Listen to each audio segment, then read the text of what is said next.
Good morning, everyone, and welcome to Day 2. It is Championship Day here at the Iowa Girls High School Athletic Union State Wrestling Tournament here in the year 2025 at Extreme Arena in Coralville, Iowa. Blake Walker, Austin Oliver with you here this morning. Semifinals are on the docket here for our Class 2A side here on mats 5 through 8. Semifinals to start. Let's look at our schedule here for today and what we are going to see. You're going to see semifinals, third round consolation semifinals, and then seventh place matches. So it's going to be a fun day, Austin. Fun day yesterday. We saw so many upsets. Things have changed. If this is your first time tuning in, we not only have two classes now, but some couple rule changes as well. Yeah. One of the big new rule changes for wrestling this year in general, both girls and on the boys' side, is the three-point takedown. So the traditional two call that you hear at wrestling meets has now been replaced by 3. So that's been really interesting. And then our near falls have changed up a little bit too. 2 points for a 2 count, 3 points for a 3 count. 4 points for a 4 count. So I think, as you said, Blake, what we saw yesterday was a lot of upsets, and the scores could change very, very quickly with a 7-point move potentially with a takedown and 4 near back points. That's a 7-point move. We saw some matches yesterday just get turned on their head. Down 9-2, hit a big move and it's tied up right there. Right. So, or having somebody come from behind, with the last second throw, it's going to just be a very exciting wrestling type of wrestling we're going to be able to see today. Well, we talked about semifinals. Let's take a look at some of our semifinalists here to start and what you're going to see in these first 30 to 45 minutes. We'll start out with 100 pounds. That's where we start here. Sierra Becker is going to be one to watch, the Indianola sophomore. Came in at 34-0. She is the 1 seed. Cassidy McAllister right there. She's the 5 seed from Raccoon River. Natalie Blake is the 3 seed, and Kiara Ruiz is the 2 seed. It's a very strong class. That's our Sukup Fast Facts for 100 pounds. At 105 pounds, we move on. At 100, or at the number 1 seed, a defending 2-time state champion. She's the only one in the field, Katie Biscaglia. Nora Onimus, currently the 5 seed from Indianola. Jocelyn Swanson from Hinton. And then Kiera Hesnius of Lamar's. Again, another good group of wrestlers. We'll talk about them more as they come across the screen. We'll get 2 more up for you, 110 pounds. There was an upset in 110 pounds yesterday. The 1 seed Kate Siri of Linmar was defeated by December Paw, the 8 seed at Des Moines Public Schools. That was the big first shocker of the day, you'd say. Absolutely. December's well-versed down here at the state tournament as well, but came out on top and kind of threw this whole bracket in a loop for the start of it. Nora Bacchus from Ankeny is a 5 seed. Ashlyn Leslie from Nevada is a 3 seed.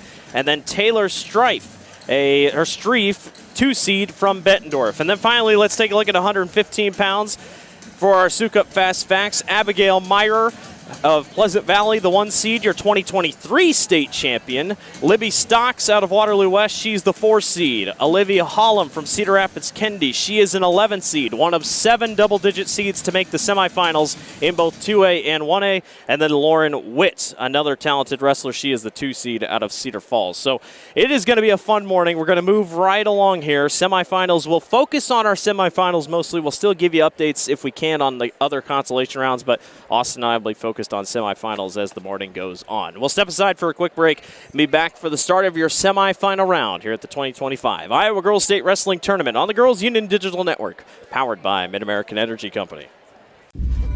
If you grill it, he will come.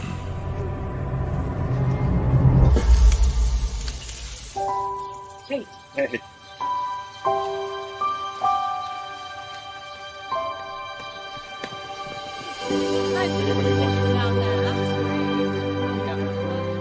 Is this heaven?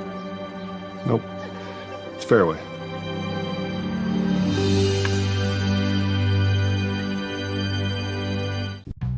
Across Iowa, you don't have to look far to find a bank that's got your back. From just around the corner to the next town over, hundreds of neighborhood banks are going the distance to ensure your future looks brighter than ever. By providing jobs, supporting local businesses, strengthening communities, and helping your dreams become reality. Here, the life you build is backed by Iowa banks. See how banks are making a difference near you at iowabankers.com.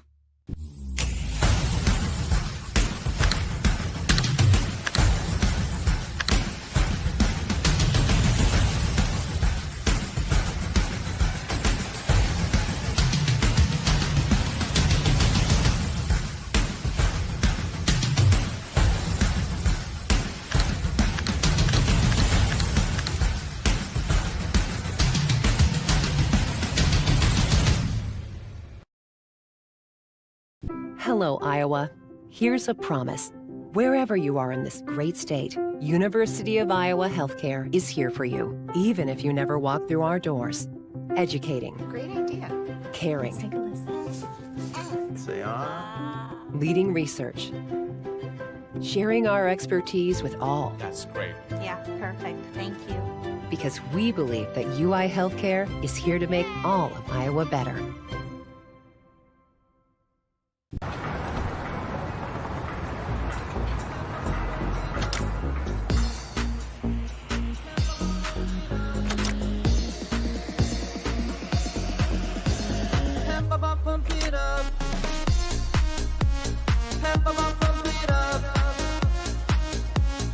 Fuel choice that's cheaper, homegrown, and better for the planet? Now that's worth the hype. Pump it up with unleaded 88. Freedom Tire is proud to support the Iowa Girl through their sponsorship of the Iowa Girls High School Athletic Union. With 6 locations around the metro, you're never far from getting you back or keeping you on the road. Our certified staff and state-of-the-art technology means you can take comfort knowing you've got the best work at the best prices. Give us a try at Freedom Tire, a proud supporter of the IGHSAU.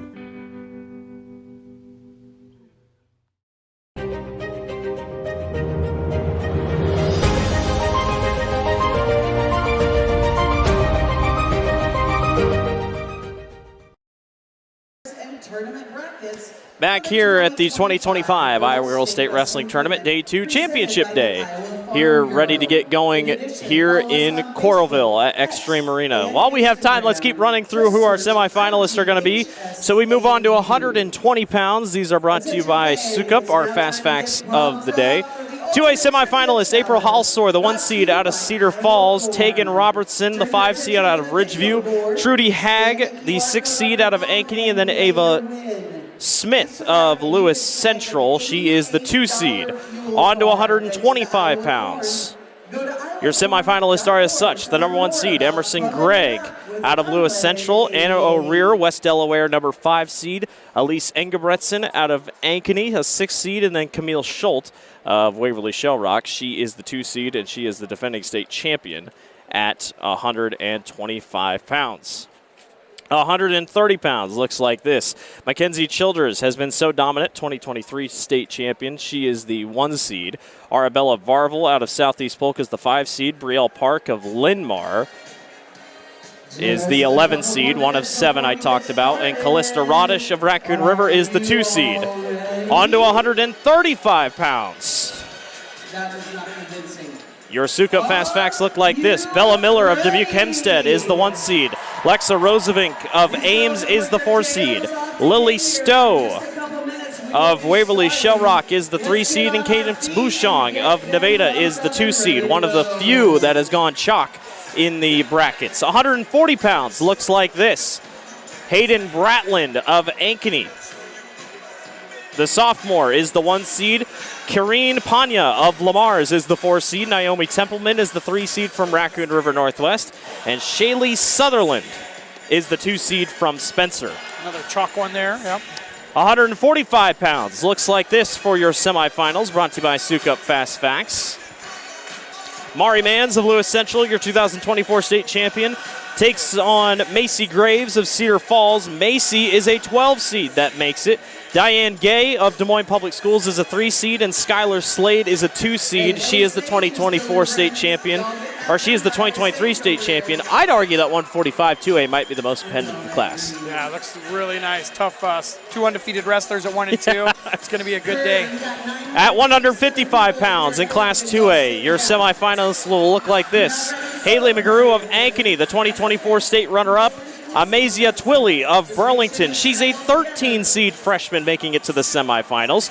Marley Pittett of Western Iowa is a 3 seed, and Amalia DiGiomessi is a 2 seed from Waverly Shell Rock. The freshman comes in trying to follow in her sister's footsteps of what she did at Waverly Shell Rock.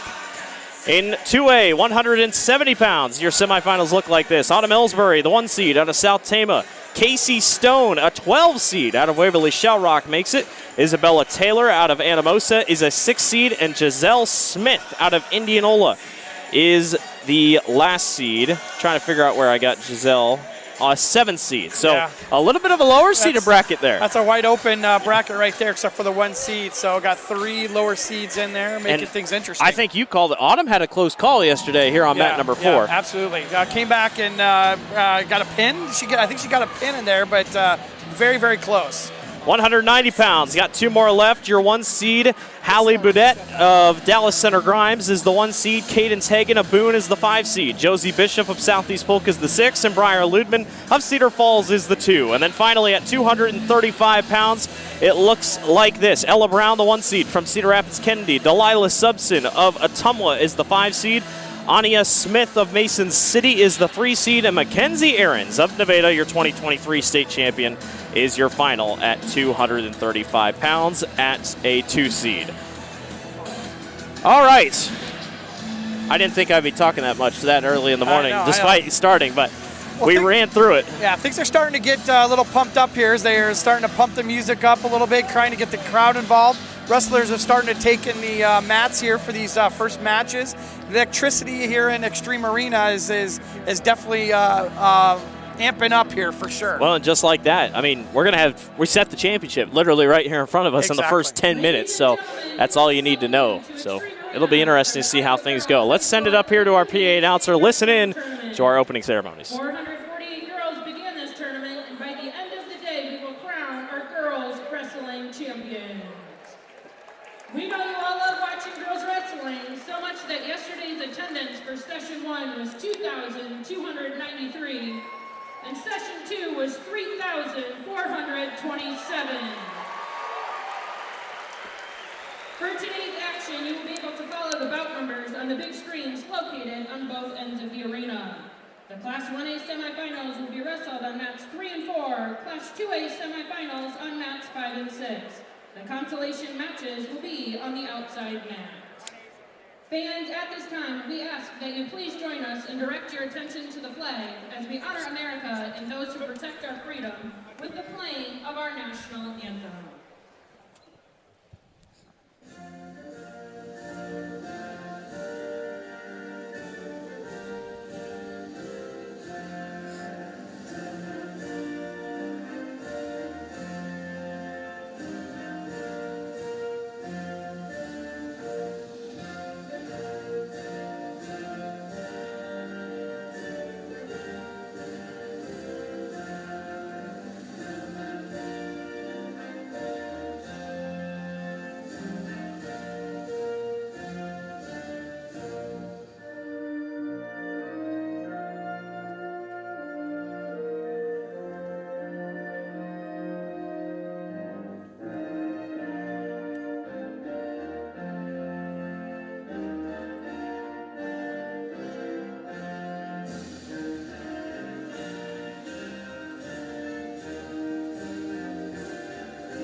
All right, once again, your semifinals are on those middle 4 mats. We're going to start you out on mat 1, Jess. All righty, Blake Walker, Austin Oliver with you here.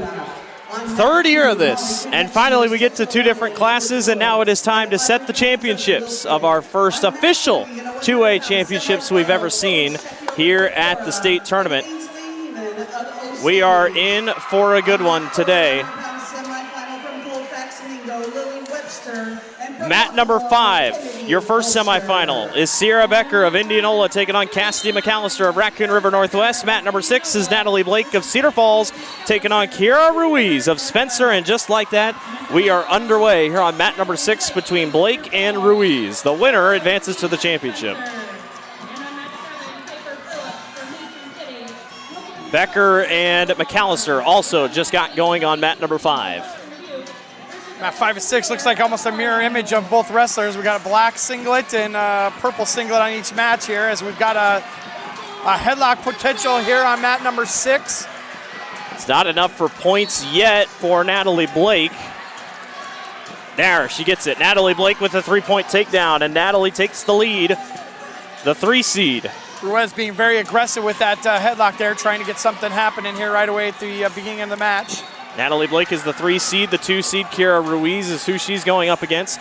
Sierra Becker, currently the 1 seed over on the mat number 5, and Cassidy McAllister is on the 5th seed with Becker. They're still on the feet over on mat 5, no takedowns yet.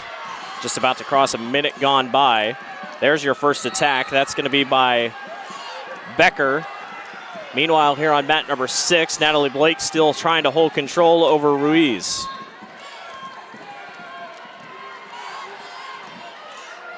They run out of bounds over on mat number 5 with 44 seconds to go in the first period. Yeah, Becker on a nice little double leg and was able to almost get that completed, but good defense by McAllister, got herself out of it. Nice job by Kira Ruiz on the reversal to get the 2 points against Natalie Blake. She still trails by 1 with 15 seconds to go in the first period. Becker in on another double leg, and she does complete it this time. 3 points for her, 3-0 over on mat number 5. Boy, Ruiz got Blake in a tough spot there. 1 second, though, and it looks like Natalie's going to get saved by the bell. Yeah, Ruiz did a nice job of getting both legs in there, getting Blake stretched out, getting her on her stomach, and had a potential maybe turning her over there. It's probably going to be a move that she's going to come back to later in the match if she gets on top again. Ruiz wins the toss. She defers, and it looks like they'll go neutral as at the end of period number 1, it's 3-0 over on mat number 5. Becker leads over McAllister. We're off and running in period number 2 here on mat number 6 between Blake and Ruiz. Update on mat number 7. Phillips is up 6-1 over DeRocher of Lamar's. And mat number 8, they're still locked up at zeros. Just about 50 seconds left to go in the first period for them. They got started a little bit later. That's Watson of Ankeny and Poppy Malone of Boone. Head fighting on both our semifinal matches here to start periods number 2. Interesting that both choices went neutral, so that's kind of the genesis of girls wrestling right now, and wrestling in general is a lot of wrestling on the feet. Natalie Blake, is it enough for a takedown? Yes, it is. Natalie Blake of Cedar Falls extends her lead 6-2 over Kira Ruiz of Spencer, as they teeter with being out of bounds. Now, that's another thing, Austin, that has kind of changed. You only need like one toe in, and it only has to be one wrestler's toe that's in. Exactly, and so that'll lead to a lot of back points being won on the sideline, a lot of takedowns being completed right on the very edge of the match. Yeah, just 1 point of contact is needed to stay in bounds. So they go neutral, or in the middle again with Ruiz on the bottom. 3-0 still on mat number 5. There's a possible attack. A stall warning is called on Cassidy McAllister of Raccoon River Northwest. Yeah, most of the offense has begun through Becker as Becker tries to shoot in on a single leg, and she's going to maybe get it right here on the edge of the mat, but McAllister with some nice defense here. She moves to a front headlock, gets a little bit of control. Can McAllister turn it back over for a possible reversal? It doesn't look like she's going to be able to do anything, and they go right back to their head. Meanwhile, mat number 6, Natalie Blake trying everything she can here with 24 seconds to go in the second period, trying to get Ruiz on her back. Got a deep half here, is trying to push it there, but a nice post up by Ruiz. Potentially dangerous. Yep. And that point goes to Ruiz due to the potentially dangerous, and Ruiz will go back bottom here. 13 seconds to go on mat number 5 in the second period. Still 3-0 Sierra Becker of Indianola, the 1 seed over top of the 5 seed, Cassidy McAllister. All this at 100 pounds. And officials time there. They're going to the third on mat number 5 between Becker and McAllister. Still 3-0 for Becker. Natalie Blake continues to ride here and should ride this out to the end of the period. They'll go to the third here on mat number 5. Get an update on mat number 7 and 8. Piper Phillips is up 8-3 over DeRocher. And on mat 8, it's Lauren Watson 6-0 over Poppy Malone. On mat number 5, Sierra Becker got an escape. She leads 4-0, so a little bit more breathing room here for Becker. And it looks like on mat 8, Watson with a pin. That match ends. Lauren Watson moving on.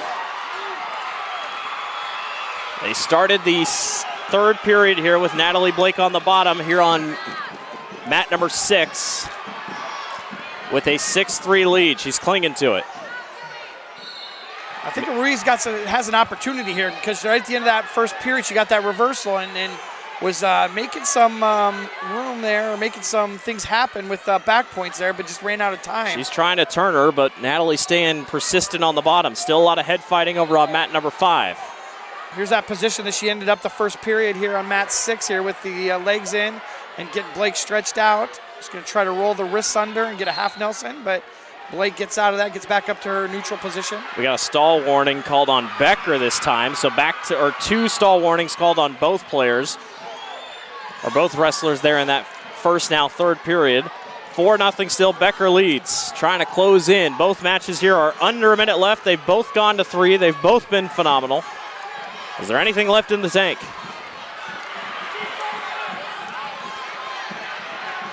Yeah, McAllister's another call for stalling over there. McAllister's driven her right out of the edge of the mat. The aggressiveness from McAllister's amped up here in the third period. She just needs a takedown. She ties it right back up. Natalie Blake still trying to play defense underneath here on mat number 6. We're getting down to it. 22 seconds to go on mat number 5. 28 to go here on 6. Can Sierra Becker hold on for Indianola? McAllister giving it all she's got. 9 seconds left. Does she have anything left in the tank? She's trying to turn it back over, and Becker's got 3, and it's not going to be enough. Sierra Becker of Indianola is off to the championship, and here on mat number 6, it's a 2-point reversal for Natalie Blake with 10 seconds to go. Blake holding Ruiz in position. It's not going to be enough time. And Natalie Blake of Cedar Falls is off to the championship at 100 pounds in Class 2A. So it'll be Becker and Blake in the finals at 100 pounds. 1 versus a 3 seed. How about that? Both great matches that go the distance. 4 decisions. As you can see the emotion, almost relief on Natalie Blake's face as she comes away a winner and will have a chance to wrestle for a championship tonight. All right, moving right along, Katie Biscaglia at 105 pounds. The 1 seed taking on Nora Onimus of Indianola here at 105 pounds. And on mat number 6, Jocelyn Swanson of Hinton taking on Kira Hesnius of Lamar's. Biscaglia is the 2-time state champion here. She's the only 2-time state champion in the field, trying to make it 3 for 3 in her junior year. Meanwhile, on mat number 6, as Biscaglia gets a 3-point takedown, Kira Hesnius, still not enough for any points yet.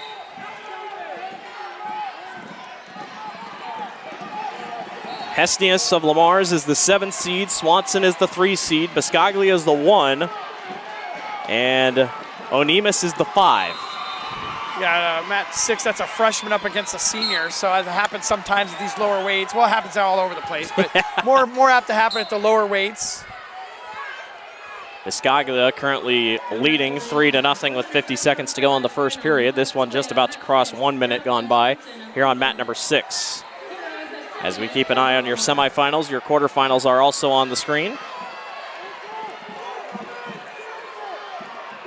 Biscaglia is closing in on a possible fall. She's going to get a couple near fall points, as there still haven't been points rewarded here on 6. Yeah, Biscaglia is going to have some time here. I think she's going to get the pin here. Boy, very, very close. Just unbelievable technique by Katie Biscaglia. She's already got 15 seconds left trying to finish it out. Gets the pin. Katie Biscaglia will have a chance to go for a 3-peat here at the Girls State Wrestling Tournament. She defeats Nora Onimus by fall. 1 minute 46 seconds in the first period. She just makes it look easy. She did. It's unbelievable. And the junior out of Raccoon River Northwest has a chance to go for a 3-peat. Meanwhile, here on number 6, we still have not gotten points. And they've been tumbling a lot. They have. It's been a lot of a scrambling here.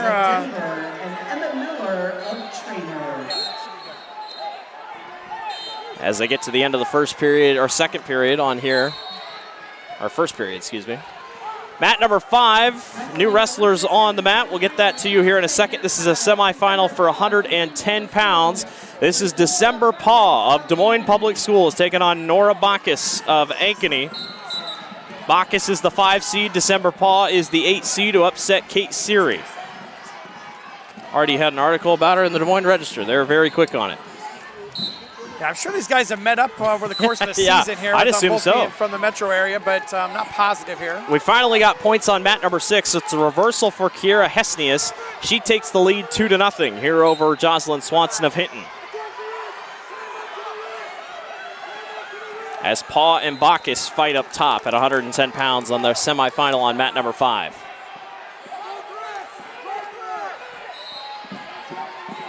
Yeah, mat 5, somebody's going to get a unexpected trip to the finals here with the 8 seed and the 5 seed matching up there. Even on mat 6 here with the 3 and 7, you know, it's not that far off, and the number 7 seed right now has got that lead right now.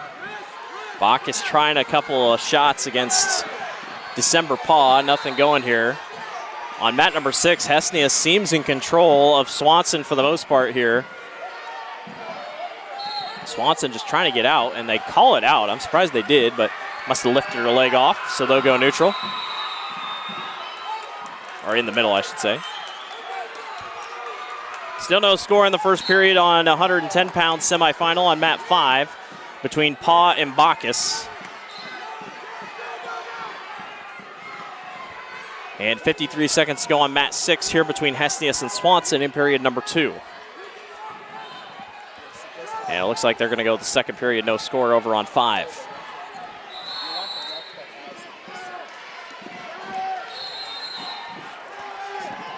Hesnius is just has been in control. It's only 2-0 though, but she's done a good job of staying on top. Yep, there it is. Of Swanson here, but Swanson just does enough to get out of each of these pinning combinations that she's trying to put her into. I thought for sure Kiera had the cradle there set, but like you said, Jocelyn was able to sneak out of it. 15 seconds to go in the second period here in this one. They just start second period over on mat 5 of our 110-pound semifinal. Yeah, Hesnius is looking over at her coach, is like, Coach, what do I do here? I'm trying everything. I can't get her turned over, but still clinging to that 2-0 lead. She's going to try to roll this arm through. She's going to get some back points here. Time is called. Oh, time was called. Time was called just before, just as she was about to maybe get it. Well, like I said earlier, that's probably going to be something that she gets back on top again. That's going to be something she's going to want to come back to because it seemed to work right as the whistle was blowing. Still no score on 5 between Bacchus and Paw. I don't even think they've touched the mat. I don't think so, I don't think they've gone to the ground. Just a lot of head fighting. Hesnius, time called. Stalemate. Stalemate is called. Yep. They'll go neutral. Boy, Swanson has not had a real chance to take advantage of anything here in this one. She's been on the bottom most of it. It's Hesnius who's been in control. Well, she's been the aggressor. Yeah. She's trying that single and switch it over to a double, but she's just getting. On mat 5, December Paw trying to grab a 3-point takedown, but it's not enough yet. Up against Bacchus. Now they give it to her. Paw's got 3. Bacchus had tried to go for a throw here, and I think she's going to get a reversal here.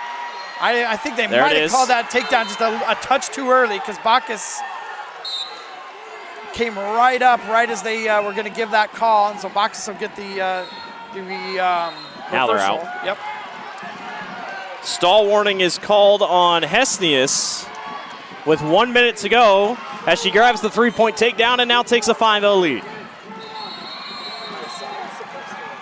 We're back off and running with 12 seconds to go in the second period on mat number 5. Now, mat 6, one of the most dominant 5-0 performances that we've probably seen so far. Kiera Hesnius has not let her go.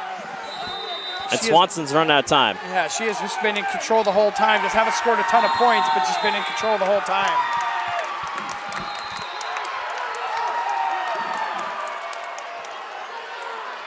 Jocelyn Swanson just can't get up. The freshman from Hinton, I think maybe learning a couple things from the senior from Lamar's.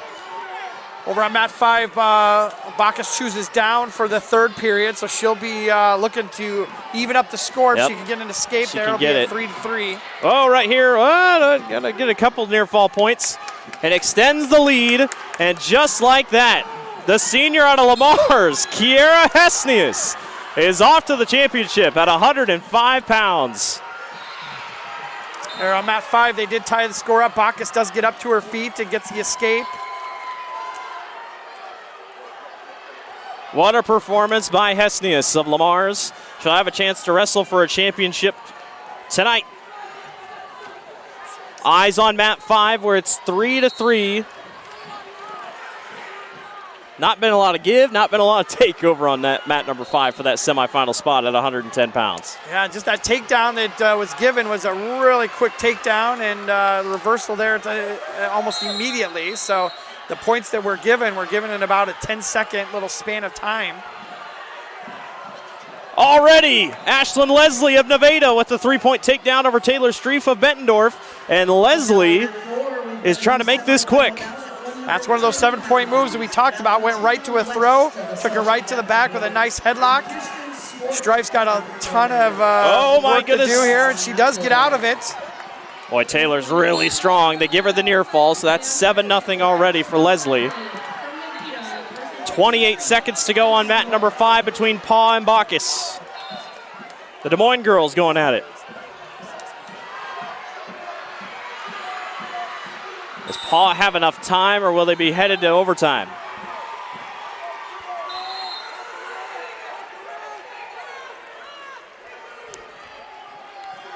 Leslie's got that near wrist trapped with an armbar on the back. She's going to try to get out to the side and run that, see if she can get some more back points and potentially a pin. But Streif's doing a pretty good job of, she got her wrist out there, so she's in a much better position. But there goes Leslie flexing that one over. Yeah, she's got a lot of strength. Both these girls do. They're going to cross a minute gone by in the first period. They're going to overtime over on mat number 5. So first takedown wins, at least here in the first period, which based off how that one's gone, I think that might go the distance. Well, that's close to a pin here on mat number 6. Ashlyn Leslie has not lost a match this year as a junior for the Nevada Cubs. With the win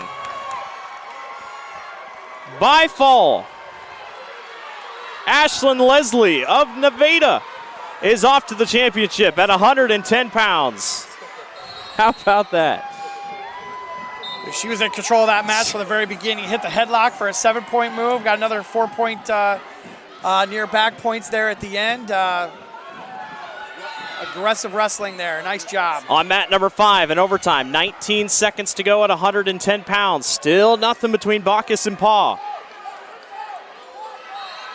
Yeah, all our scoring has been one takedown by Paw and a reversal and an escape for Bacchus. So that's all the scoring, and they all, like I said, happened in a span of about 15 seconds in the first period. So they're going to go to another overtime. Yep. Explain the rule there. So we'll go down here, and both wrestlers will have an opportunity to go down and be able to get the points. And that'll be the second overtime, and go to a third overtime if we don't score any extra points here. On mat number 6, this is the 11 seed, Olivia Hollum at 115 pounds, taking on Lauren Witt, the 2 seed of Cedar Falls.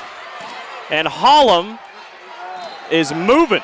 Taking it right to her. Has got an inside cradle now. Witt could be in some trouble here, but she gives up on it. She's already got a chance here, already leading 3-0. Over on mat number 5, December Paw and Nora Bacchus. Bacchus is trying to shake her off the top here. She's got a leg right, but she's getting a little bit too high. Got 13 seconds to hang on here. Looks like she might be able to do it. Paw putting all her strength, trying to hold down Bacchus. And time is over. Yep. Time. Yeah. They just want to wrestle. They just want to wrestle. They got an extra couple seconds in there. On mat number 6, an escape here for Witt. Trying to keep up with Hollum. Now Paul will have an opportunity to get up off the mat. To win it. Yep. If Paw gets up, she wins. Boy, these girls are so strong over on mat number 5. Bacchus doing all she can. 20 seconds left. December gets up. Can she break free? Bacchus pulls her right back down. 10 seconds. Can Paw get up? She reverses. Is that enough for 2? Not 2 yet. 1 second. Nope. No, nothing. Meanwhile, here on mat number 6, it's a 3-point takedown for Witt. Now they go again over on mat number 5. Yep. So this will be the 4th overtime. So 1 on their feet, 2, 1 each for down. Mat number 6 here going to the second period with a 4-3 lead. They're going to go neutral. Paw with the chance to get up on 5. Both these girls got to, their stamina's got to be getting low. 19 seconds left in that overtime period. Can December Paw get up?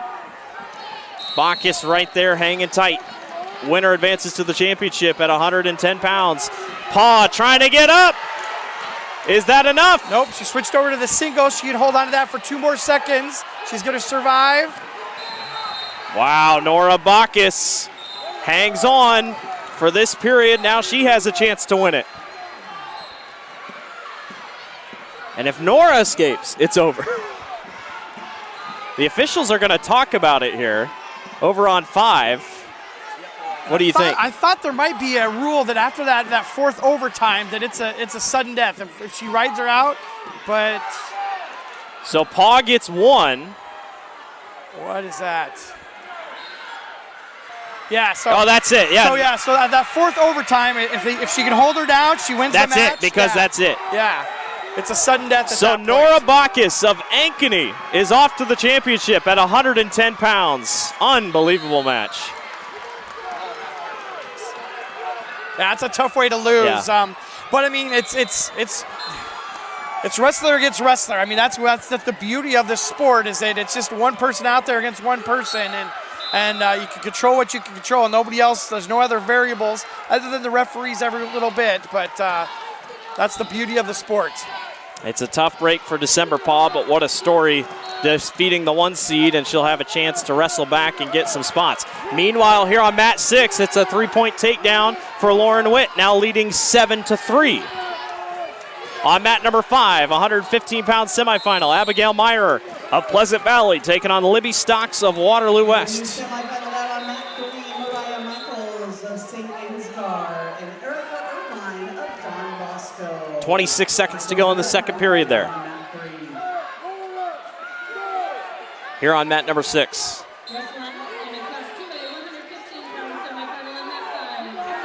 Yeah, Witt's got a nice armbar here on mat number 6. She's going to try to get that running out there, but nice post up.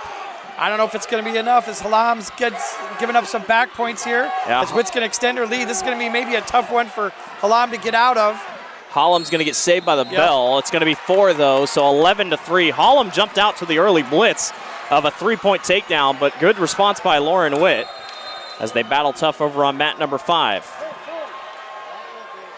Just give an update on the other mats that are out there. Mat number 7, Ella Alls of Mason City, the number 9 seed, up against Jordan Mason of Ottumwa. And over on mat number 8, Natalie Keller of Raccoon River Northwest, and Jacqueline Rodriguez Acosta. That's a 5 and a 10 seed over there. While we have time, the University of Iowa Healthcare is here for you, no matter where you're from in this great state. From leading advancements in research to primary care and expertise in over 200 specialties, UI Healthcare is changing medicine and changing lives for all of Iowa and beyond. Learn more at uihealthcare.com. 3-point takedown over on mat number 5. It's a 4-0 lead for Abigail Meyer of Pleasant Valley, and she's going for the fall, and she's got it. Abigail Meyer of Pleasant Valley, the 1 seed, the 2023 state champion, is going back and has a chance to become a 2-time state champion for Pleasant Valley. Halam's trying to make some things interesting happening over here on mat 6 here, where she's gotten a couple pinning combinations as they get a stall call for Lauren Witt, the bottom wrestler from Cedar Falls. Hollam, the 11 seed, trying to hang in tight here. She's going back for that cradle again here. Trying to get Witt on her back. Lauren's holding strong, though. Just under a minute left to go here in this match. Mat number 5 about to get new wrestlers out. We'll get those to you here in a second. That's April Halsor of Cedar Falls at 120 pounds, taking on Tegan Robertson of Ridgeview. That's the 1 versus 5 seed. I think, did we get a... Witt just got called for stalling again from the bottom, so a point for Halam. So it's 11-4. But I think Witt's going to get out here and get the escape here. 12-4, 27 seconds left for Lauren Witt. 3-point takedown already over on the other mat. April Halsor of Cedar Falls leads 3-0.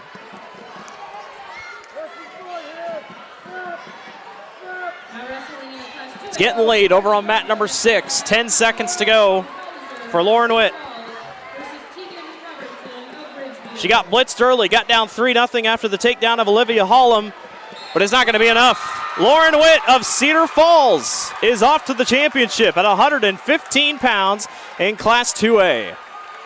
Winning by decision 12-4 over the 11th seed Olivia Hollum. What an effort by Hollum. Absolutely. Another wrestler into the finals for Cedar Falls, as they're going to be cementing that team score a little bit more solid each time, each wrestler they get to go forward. They've got another wrestler on mat number 5 right now that I think is winning, right? It's 3-2 for Halsor. She leads over Robinson.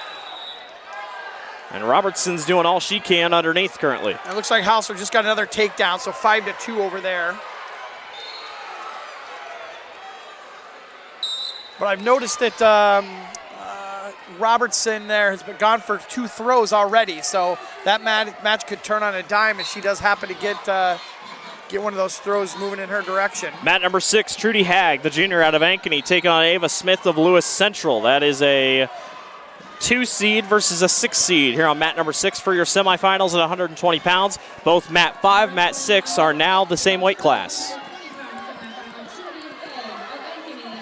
Haig working a jerk down on the front headlock, but Smith does a nice job of turning that around and getting her head out. She's going to get 3 points to get her started on the mat. Ava Smith out of Lewis Central, just a sophomore, 38-1 record coming into the tournament. Heading to the second period over on mat number 5. That's a lead for April Halsor, 5-3. Halsor will be in the down position to start this period out. They cradle the edge of the circle here on mat number 6 with 55 seconds to go in the first period.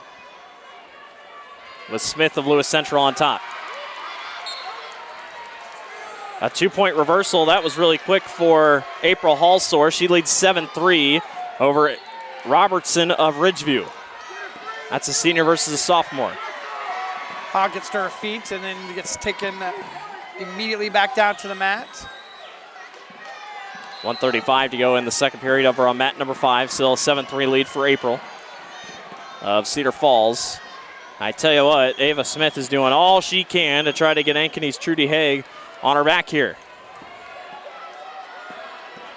She's getting very close to getting her turned over, but Haig's fighting it. There is going to be come up with a sore shoulder there. She's getting pretty torqued on here.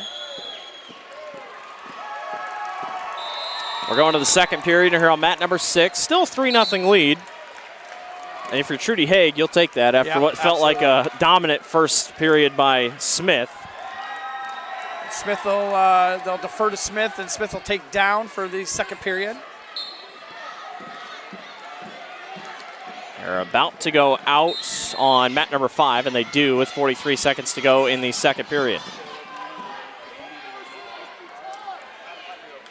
Again, your championship semifinal matches are on the top of your screen. Your consolations are on the bottom. We're focusing our attention, or we're talking about our championships. Here's an escape there. Smith's angling for a throw here. Both of them are looking for throws actually here. They both are tempting it, but neither one kind of gives full 100% to it, so I wouldn't be surprised if we see that further down in the match. Is a 4-0 lead now for Smith. Halsor still on top 7-4 over top of Robertson. She's got a leg and is causing Robertson lots of issues. 10 seconds to go in the second period on that one. She's worked that sweep single trying to get all the way around, but I don't know if they're going to get called for a stalemate here, and they do so. Yep, referee calls a stalemate. They'll get it back up to their feet. Stalemate with 2 seconds left in the period. Stalemate, still a stalemate. Under a minute to go here in the second period. Still 4-0 lead for Ava Smith of Lewis Central.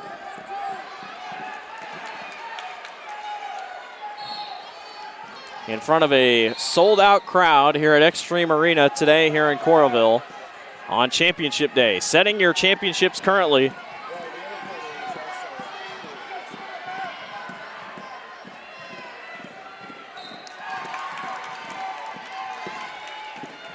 Got a pin over on mat number 7. That looks like the Southeast Polk wrestler Addie Nelson with the win over there. Over Ellie Hancock of Raccoon River Northwest. Halsor got a 3-point takedown and takes a 10-4 lead there. 2 minutes to go here. As a 3-point takedown for Smith to extend her lead 7-0 over top of Haig of Ankeny. Yeah, Haig tried the headlock again and just slipped off the top. They're winding down the second period, so a 7-0 lead for Smith. Ankeny already set Nora Bacchus to the championship just moments ago after her win over December Paw.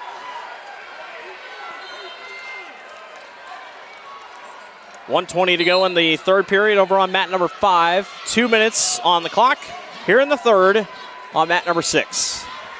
3-point takedown to extend the lead even more for April Halsor.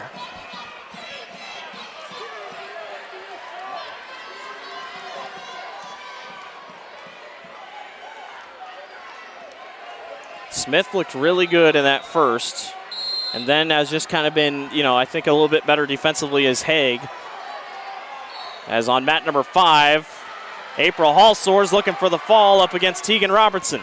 Yeah, she's going to settle into that one. A lot of time left on the clock here for her to get that pin. This would be the third championship wrestler for Cedar Falls if Halsor can get it. The Tigers are going to try to clear house. That's going to be really close, and I think at least 2 of them have been pins, right? Yeah, I mean they've been close. One was a decision, I think. One was a decision, one was a pin. There's the pin over there on mat number 5. April Halsor of Cedar Falls. The Tigers are punching their tickets early this morning as Halsor is headed to the championship in Class 2A at 120 pounds. Under 50 seconds here on mat number 6 as Smith is holding on steadily to that 7-0 lead over Haig. Smith is the 2 seed of Lewis Central.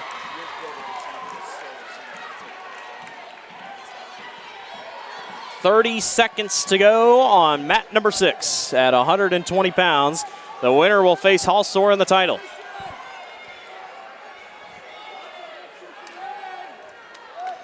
There's a shot by Smith trying to get a couple more points.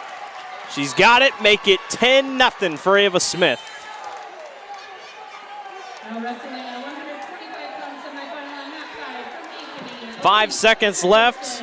Ava Smith smiling. She knows it's over. Ava Smith of Lewis Central is headed to the championship at 120 pounds in Class 2A. A really good 10-0 decision over Trudy Haig of Ankeny. On mat number 5, Elise Engelbretson of Ankeny taking on Camille Schultz of Waverly Shell Rock. That is for 125 pounds. That is your 2 versus 6 seed over there. And we're about to get our 1 seed here. This is Anna O'Rear of West Delaware taking on Emerson Gregg of Lewis Central. So the Titans trying to get a couple back-to-back. Yep. Emerson Gregg coming in as that number 1 seed up against the number 5 O'Rear. O'Rear, a WAMAC champion. Emerson Gregg, 6 or 7 invitational championships this year.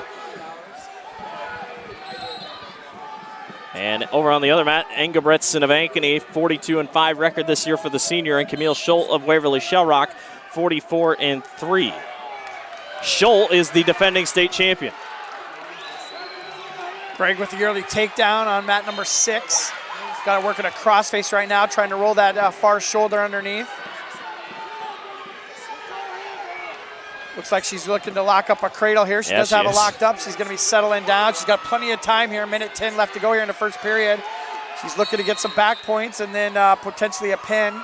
Emerson Gregg of Lewis Central. Couple near fall points. She'll look to get that knee in the side is the key to getting a pin off the cradle there. So you'll pull with your hands and push out with that knee to flex that inside shoulder in. It's pretty painful for that under yeah, wrestler on getting the bottom her right there. in the kidney almost on the side.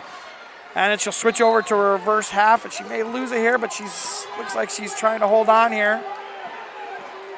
Settles into that reverse half. She's already got the 3-point takedown. Now it's just waiting on what near fall points come her way. I assume it's going to be 4. And that's going to be close to being a pin there. She's got that pretty tight, but O'Rear got out of it. 7-0 to go the second period on mat number 5. No score. 23 seconds to go here on mat number 6, with Gregg leading 7-0.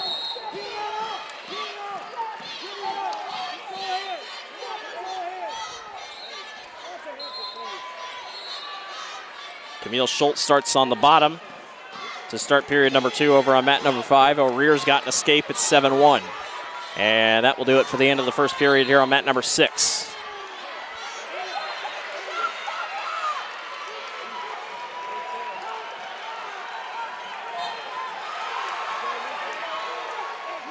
.138 to go on mat number 5. Still no score. The defending state champion, Camille Schultz, the sophomore, up against Elise Engebretson at Ankeny, wrestling at Sioux Falls, University of Sioux Falls for her collegiate career.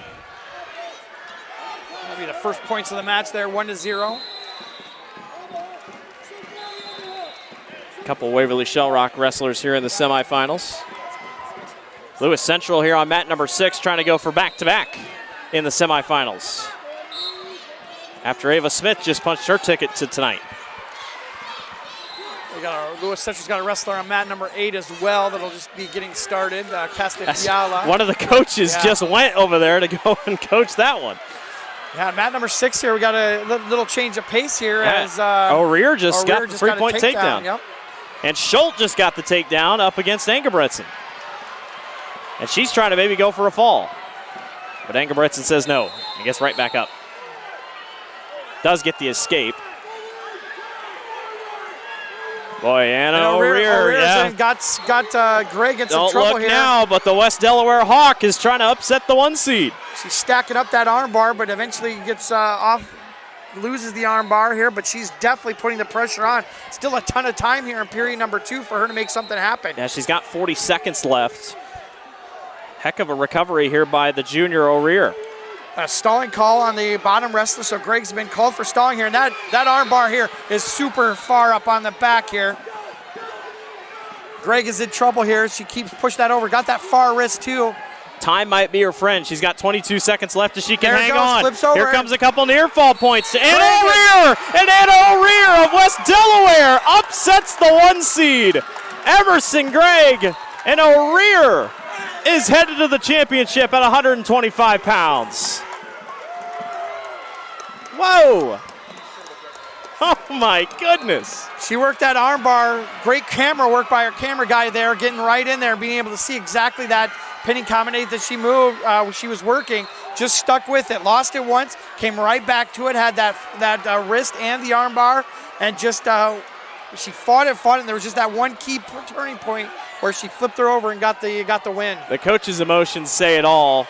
And Anna O'Rear, the 5 seed, upsets the 1 seed Emerson Gregg of Lewis Central and is off to the championship. And that was close to being over in the That was first period. unbelievable. I mean, it looked like Gregg had everything covered. All right, so Brielle Park of Linn-Mar, a double-digit seed, taking on Callista Rodish of Raccoon River Northwest at 130 pounds. Brielle Park is the 11 seed, Rodish is the 2. Engebretson just got a takedown over on mat number 5, so she takes the lead with the 3 points. But you got a stall call, so now it should tie it up at 5 apiece in the third period. It does. So and a potential escape there too would give the nod to Schultz there if she does get an escape. Are they up on their feet here? I think it was an escape they gave. They gave an escape. So yeah, we're tied up, knotted up at 5-5. Engebretson trying to take down the defending state champion Camille Schultz. Rodish and Park going at it. You're on mat number 6 just to start the first period of 130 pounds. Rodish on a nice sweep single. She's trying to finish that off, get that arm out. Schultz got a leg over on 5, and they're out. Rodish with the takedown here. She's going to go ahead and use that arm that got trapped here. Boy, she's going to run that over. She's going to get some back points here. She's in a great spot here, Radish, the junior out of Raccoon River Northwest. Got a full minute to work on this combination to get this settled down and get both those shoulders down. Radish is in a great spot. Yeah, she just crossed the minute mark, 56 seconds to go in the first period. Radish looking at the officials saying, what else do I got to do here? Just needs to settle back a little bit and get a little bit of chest-to-chest there. Park trying to arch her back and trying to keep it off the mat. 35 seconds left to go over on mat number 5. Between Schultz and Engebretson. We've already Takedown here wins. We've already had one Ankeny wrestler go to overtime. I'm sure they'd love to maybe finish it there as Engebretson goes around and gets the takedown. 8-5 with 20 seconds left. Can Schultz grab an escape? She does. Schultz trying to attack with 12 seconds to go. Can she get there? Stall call is called on Engebretson. That's 1. It's 8-7. Not enough time. Elise Engebretson defeats your defending state champion, Camille Schultz. And Engebretson is off to the championship at 125 pounds for Ankeny. And I tell you what, Park here survived that onslaught of Radish here. Somehow, I don't know how she did it, but she was in a world of hurt, and she's going to survive to the second period. A 7-0 lead for Radish. It felt like on mat 5, after that takedown, Schultz just got tired. I mean, it was just, she knew he lost her chance. What a win for Engebretson of Ankeny. On mat 6, we're getting started on the second period.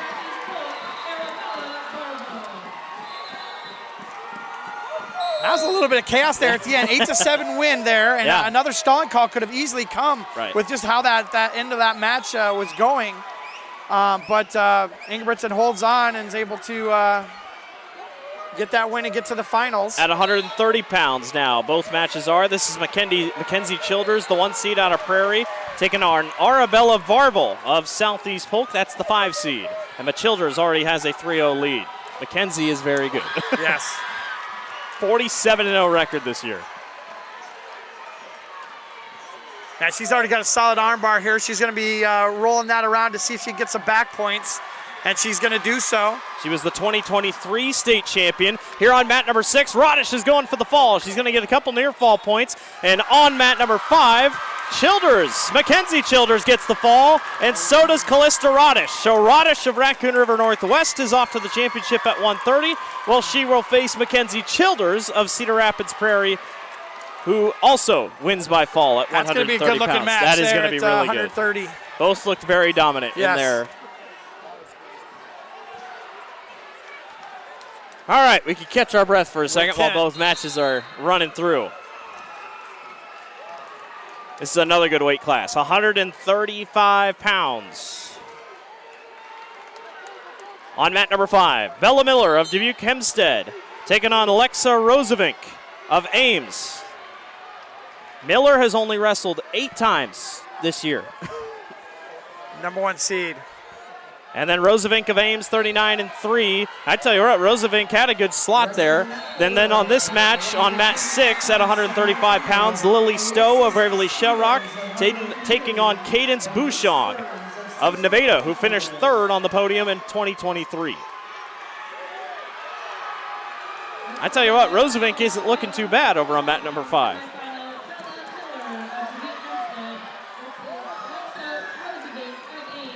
Bouchon in a tight battle here with Stowe.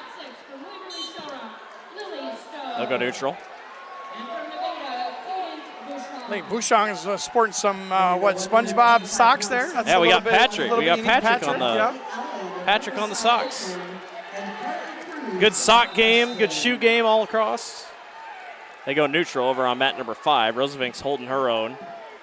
The junior out of Ames. Bella Miller, the 2024 state champion. She was at Wahlert. She transferred to Dubuque Hempstead, so in new colors this year. And you'll wonder how that's, just 7 matches on the year, how that'll affect her coming into a tournament like this, but she does get the takedown there and then does give up the reversal. Meanwhile, on mat number 6, it's a takedown for Lily Stowe. up against Bouchong and Nevada. Nevada already sent one to the championship earlier.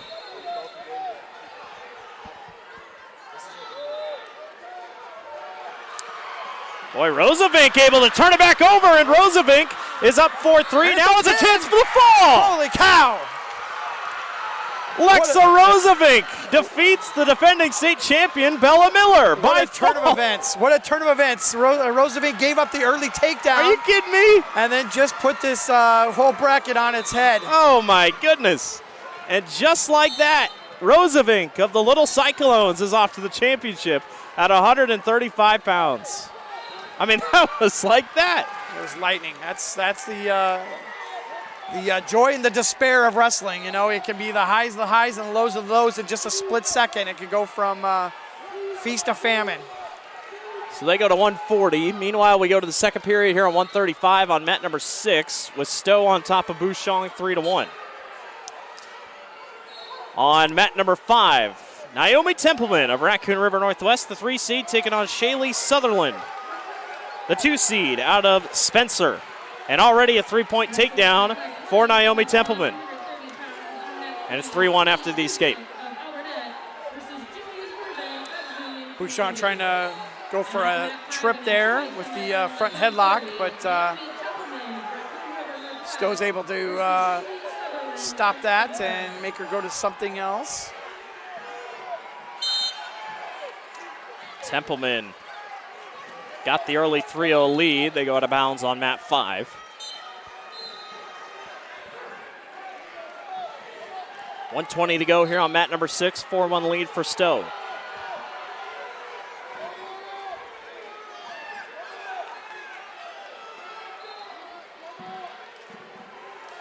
Both wrestlers fighting on the head level here with just over a minute to go between Bouchong of Nevada and Stowe of Waverly Shell Rock. Yeah, Stowe's trying to work that 2-on-1, that little whip by that has been popularized by some wrestlers. Stall is called on Bouchong, and on mat number 5, it's a turnaround for Sutherland. And she's got a deep half over she there got as an well. escape. Or no, there's the takedown, 3-4 in favor of Sutherland. That's a deep half. She's going to be trying to run that, trying to pull the wrestler back and knock her off her hips. But well defended there. 7-1 here for Stowe, trying to pull away from Bouchong. Boy, Templeman looks so good out of the gate, but give credit where credit's due to Shaylee Sutherland of Spencer, who has taken back the lead. 45-2 record as a senior for Sutherland. 10 seconds to go on mat number 6 for Bouchong and Stowe.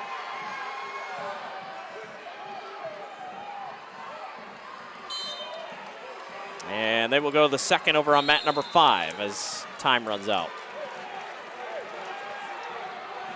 All I've learned is the seating doesn't matter. I mean, everybody's great. The seating, throw the seating out the window. It does not matter if you're a defending state champion or what. I mean, you have got a battle. Third period, here we go between Bouchong and Stowe. Bouchong's got some work to do.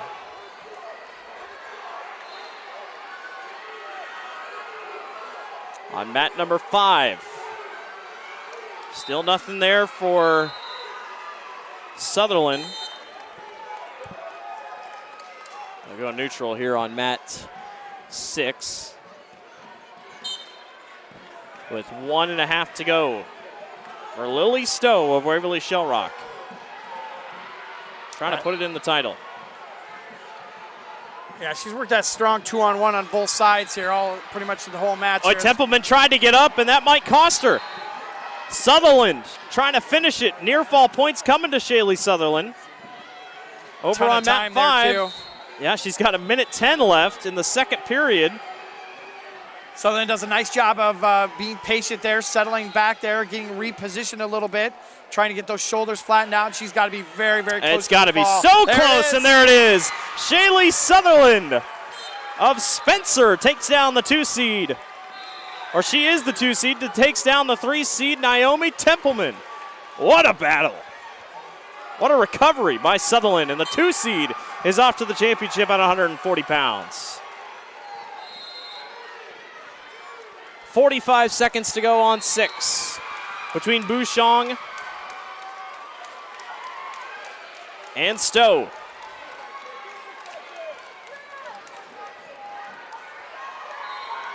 Bouchon got anything left in the tank with 30 seconds left. Yeah, she's trying that trip to the back trip there, but has not had any success out of the front headlock. On mat number 5, Mari Mans of Lewis Central, the 1 seed, taking on Macy Graves of Cedar Falls. Graves is the 12 seed. Cedar Falls has already sent a handful to the state championships tonight. Can they do it again? Yeah, Lewis Central had a couple opportunities there. I think they've got one other one in the finals, and then on mat number 6, a hard-fought match. Lily Stowe of Waverly Shell Rock is off to the championship at 135 pounds. She defeats Cadence Bouchong by decision. That was a tough, grindy match. Score really wasn't as indicative of how close it was, but could have gone either way. No score as they just get underway. Under a minute gone by on mat number 5. Yeah, for Graves to come out of this as that 12 seed, that's going to be one of the bigger upsets here on mat number 5, and she's holding her own there at in the neutral position as they get things started there. Just a minute into that mat. On mat number 6 at 140 pounds, this is Ankeny 1 seed Hayden Bratlin taking on Karine Panya, the 5 seed out of Lamar's. And already a quick takedown. Did they give it to her? Yep, takedown for Bratlin. Almost had some back points there at the same time. Hayden, a sophomore, 40-1 record this season. They'll go out. Still no score on 5 between your 1 seed and your 12 seed. Macy Graves is holding her own.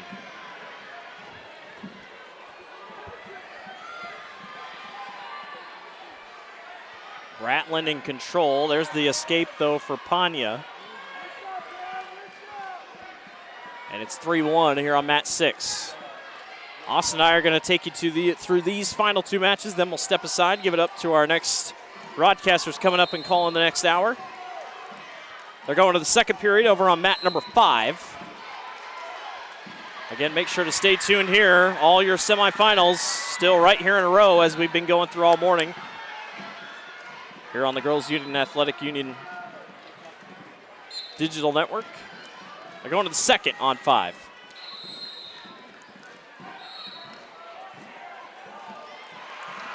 Panya and Bratlin tied at the head here on 6. Yeah, Bratlin had a pretty good takedown right at the very start of the match, and stalling called on Panya as she's been pushing backward. Bratlin with a takedown right at the edge of the match. She'll get another 3. Still no score on 5. Mari Mans it's not coming easy for Mari. No. When they started the match neutral, so second period they must have chosen neutral as well because they're still at 0-0. Graves has got an interesting style. She's got like that low stance there where she's moving around quite a bit. Mans, is that enough? Got that leg there. Is she going to be able to get that leg out? She does. Yes. Gets the leg out and gets the takedown. Mans has got 3. But just over a minute gone by, or just over a minute left, now a minute left in the second period. We're going to the second period here on mat number 6.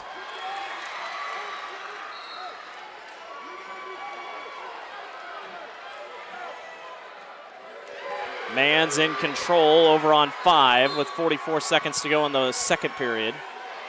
Mat 6, Bratlin chose neutral position. She's in on a takedown, another 3 points for Bratlin. Looking good here, 9-1. Granted, I say looking good. That's points-wise. That can change on a dime. Deep half here. Bratlin's going to look to end this match here. That's a pin for her. Very quick. Takedown, power half, and gets the pin. Hayden Bratlin of Ankeny is off to the championship. Her 41st win of the season for the sophomore. She has a chance to wrestle for a title at 140 pounds. Over there on mat 5, we look like we're getting stacked up there on maybe a arm bar on the backside. Yep. Oh, she's got that arm up on the back. Austin and I will take you through this one, then we'll step out. That's Mans currently leading. We're trying to look over.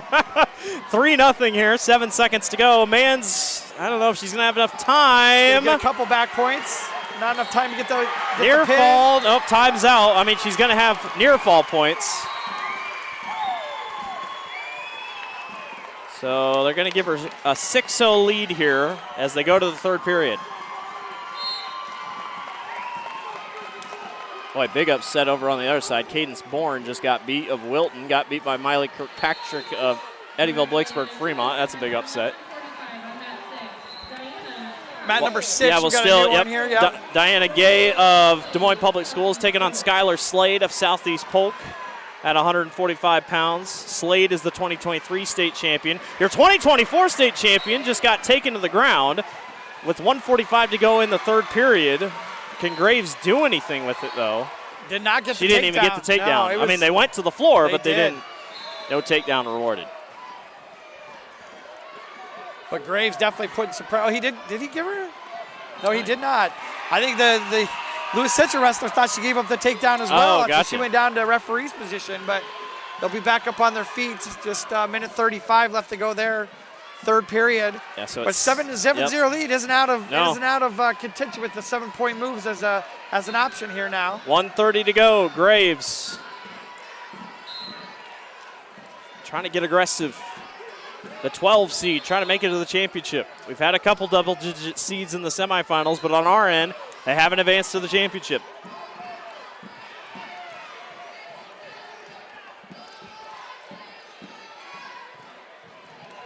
$1:10 to go here on mat number 5. Still no score on 6. We'll send it over to our next guys in line here once mat number 5 ends. Mans, no. Nope, both neutral. Just barely got out. Yeah, we're going to see Graves start to maybe go for some more throws here. Skylar nice Slade with the takedown here on mat number 6 for Southeast Polk. Slade's got that takedown, and she's going to go right into a pinning combination. She's got that arm trapped on the back. But Gay does get that arm back and gets back into a referee's position.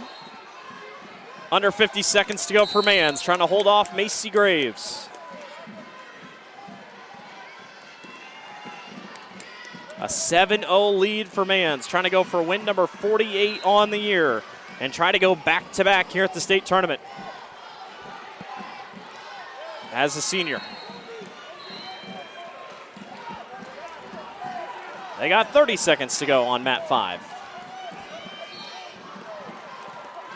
Here come the throw opportunities here for Graves. Trying to jack her up there, get underneath those arms. She's got some time, 20 seconds now for Graves. Mans takes her back down, but once again was out. Mans is too strong in there. She's just not going to be bullied into that throw. So make it 17 seconds. Trying to wrap this one up.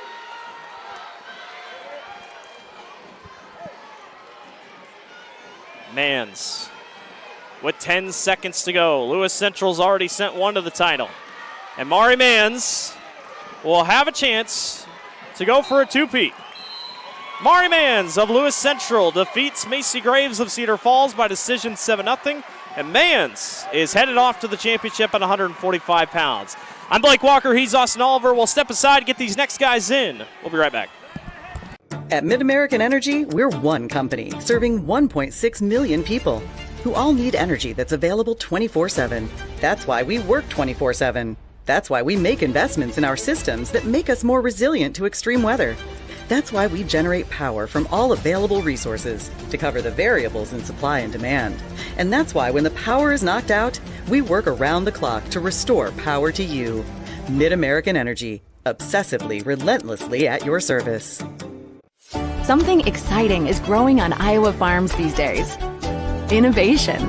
From tractors that seed, weed, and harvest with data-driven precision to drones that scout or plant cover crops to protect soil and water. Even our animals live in smart homes with round-the-clock care. Technology keeps your food safer, water cleaner, and makes us more sustainable. Because what we do here benefits everyone here. Life on the farm makes everyone's life better.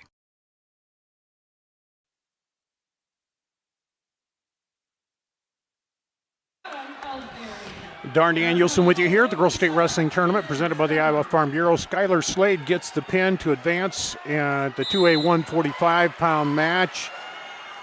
And we got, let's see, 155 on mat 5 and 170 here on mat 6. Is that Amasia Twilley of Burlington on mat number 5 against Haley McGrew of Ankeny. 13 seed. 13 against the 1 there, so looking for an upset. Amasia Twilley of Burlington on the 155 match. McGrew able to get a takedown there on 5 in that 155 semifinal. And in the 170 here, we've got Autumn Ellsbury and Casey Stone. Ellsbury, the number 1 seed. Stone is, where are we at here? 12 seed. 12 seed. Yeah, Casey Stone, the 12 seed. Here on the 170-pound match, and we have a stoppage right now. So over on 5. Has Twilley on her back there. And that makes it 7-0. That 4-point near fall for McGrew to end the first period.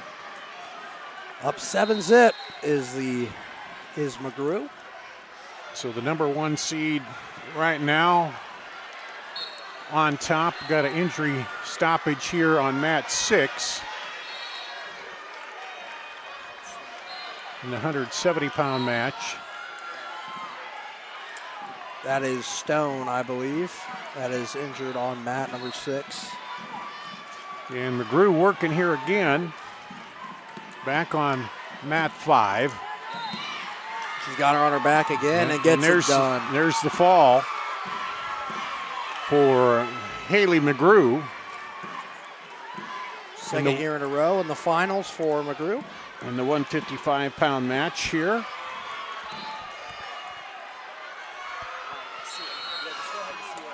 Dar Danielson, Clayton Young with you, and looks like we're going to get back to action. Back to action, yeah, on mat 6 here. Again, Autumn Ellsbury, South Tama, and Casey Stone of Waverly Shellrock, a 12 and 1 seed here. Stone had the injury problem, and now they're back at it. And over on mat 5. 155. Marley Pitet of Western Iowa and Amelia DiGiumessi of Waverly Shellrock. DiGiumessi, a freshman. 2 seed and Pitet, the 3 seed. So they got that seeding right there, huh? Pretty chalk on the bottom half, and DiGiumessi's got her on the back, looking for the fall. Waverly Shellrock freshman trying to end the match here. Early. But Pitet doing a good job not fighting off of that. It'll be 4 near fall for DiGiumessi. She's up 7-0 early. And Ellsbury has Stone on her back here on 6 on the edge of the mat. Yeah, and they went off the mat there. Still working on mat 5. Did she win it? Yeah, she gets the fall, Ellsbury. Okay. I thought they were calling off the mat, but Ellsbury advances in 170 there. DiGiumessi trying to follow in her sister's footsteps. Sister won state title 2 years in a row. And now she's got her on her back again, looking to finish it here at 155, up 11-0.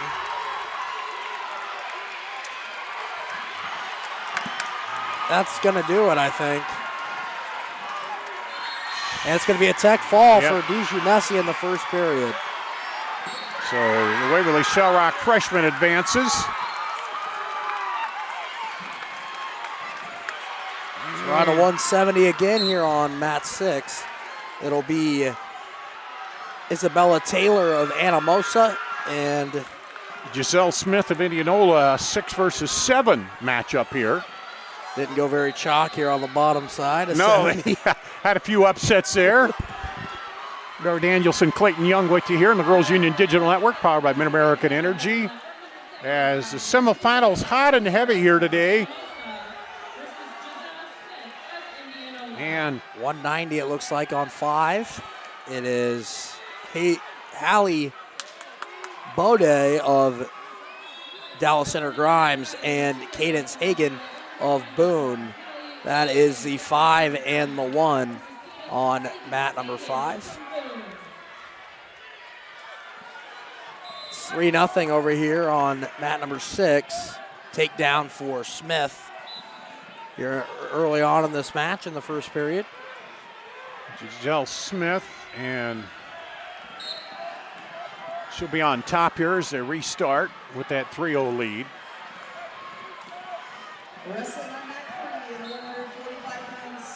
Still on their feet over there on mat 5 with Bode and Hagan. Still a little hand fighting, trying to figure out here early to get an opening. Feeling each other out here early on in the first period. As Smith dominating on top. Looking for a turn.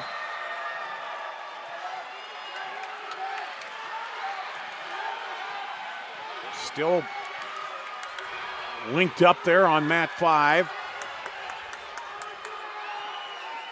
And they go to the edge there. Here's Smith looking to get a turn here with 20 seconds to go in the first period on mat number 6. And approaching 30 seconds on mat 5, still no points over there, still battling back and forth. Here as Taylor tries to grab an arm, maybe get out here, but not enough time here on mat 6. After 1, it's 3-0. Smith over Taylor. And 10 seconds here on mat 5. Did we get, yep, we got a takedown there.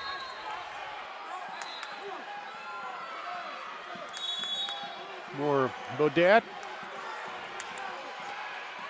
We're going to start the second period here on 6, the 170-pound semifinal with Smith on bottom. And Taylor breaks her down. Being aggressive here on top, looking for a turn right away. Bodette will start the second period on the bottom on mat 5 with Cadence Hagan on top. Here is Smith doing a good job trying to fight out of that turn, grabbing a leg. Bodette got the escape on mat 5 to go up 4-0. Still the same score here on 6, with Smith leading Taylor 3-0. But Smith working hard on top, trying to get a turn. No, Taylor working hard on top, trying to get a turn against Smith. Trying to get herself back into it here. And we had a takedown on 5. 4-3 now, trying to get her turned. Oh, and here on 6, Taylor's got Smith on her back as well. On 5, there's the fall for Hagan. Taylor's got Smith here on her back as well. She's trying to do the same thing as Hagan, getting the comeback win. Hagan advances at 190, come from behind with the fall. Here as she's got 30 seconds, a lot of time to get this fall, trying to get it. She's got to settle back. If she wants to get it here. 15 seconds. The Indianola coaches here trying to urge their wrestler to fight off the back, and she does. But Taylor's going to take the lead 4-0 with that 4-point near fall, as we'll head to the third period with Taylor leading 4-3. Now 235-pound match over on 5. It's Ella Brown and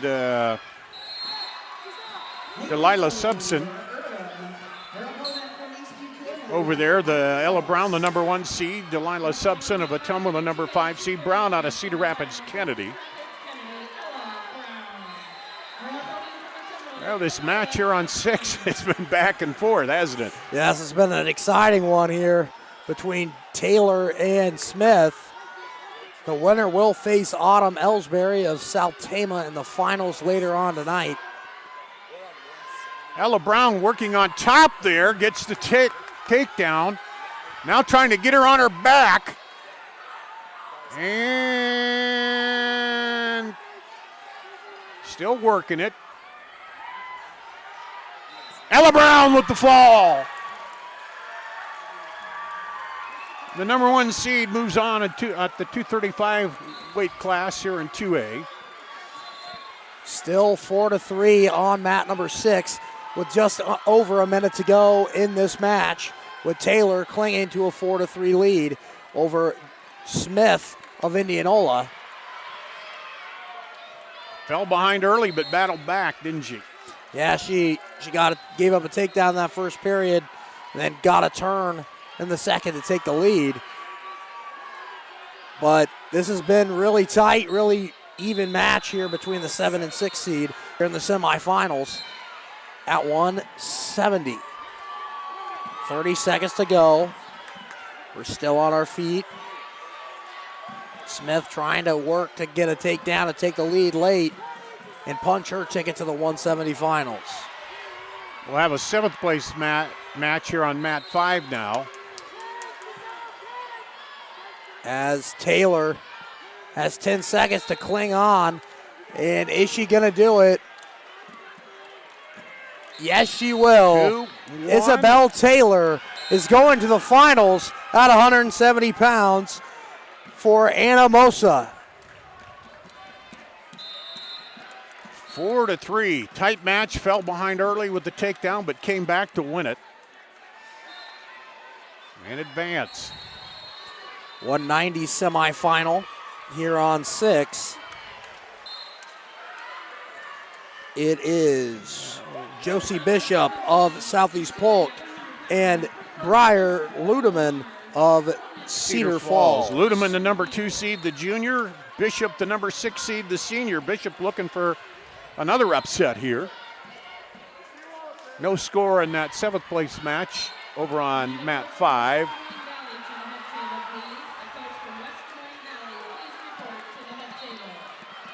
Little hand fighting starting on here on mat number 6 between Bishop and Ludeman. Yeah, they're just about through the semis here on mat 6. But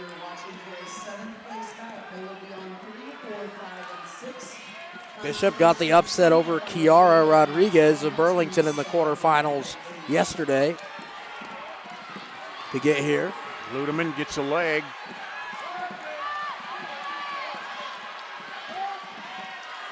Nice finish there. She got her airborne and gets the takedown as it's 3-0 Ludeman early on here in this 190 semifinal.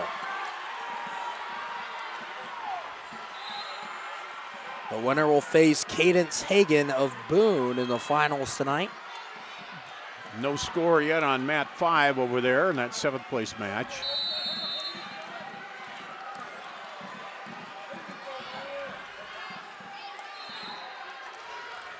As Ludeman looking to get a turn and maybe finish this thing early. Yeah, was trying to get under the arm there, but couldn't quite get it. Bishop held her off.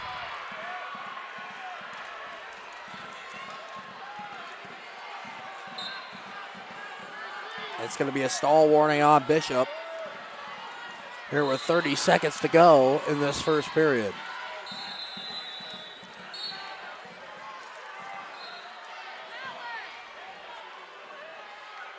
Bishop doing a good job keeping her elbows in so she doesn't get turned here late in this first period with 15 seconds remaining. She's going to go try for a chicken wing, but she's not going to have enough time to get a turn. So it's going to be 3-0 Ludeman after 1 here in this 190 semifinal. Casey with the takedown goes up 6-0 there on mat 5 in that 7th place match. Man, I thought the intensity, those early rounds was big, but you get in the semifinals, it just ramps up that much more. Oh yeah, it's really intense, and a lot of every Every move you make has a big implication, doesn't it? Is what you're trying to say, right? And every second is huge. As Ludeman chooses down, as she's going to get a reversal here against Bishop and trying to get her turned. I like the intensity from the Cedar Falls coaches. Yeah. Noticed that yesterday. Yeah, they're right up there, right in front of us here. We're at Matt's side.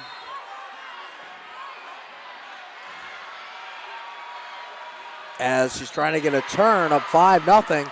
And this 190 semifinal is Briar Ludeman of Cedar Falls. As she's going to try for a half here. She's got plenty of time to get a turn with 1:15 remaining.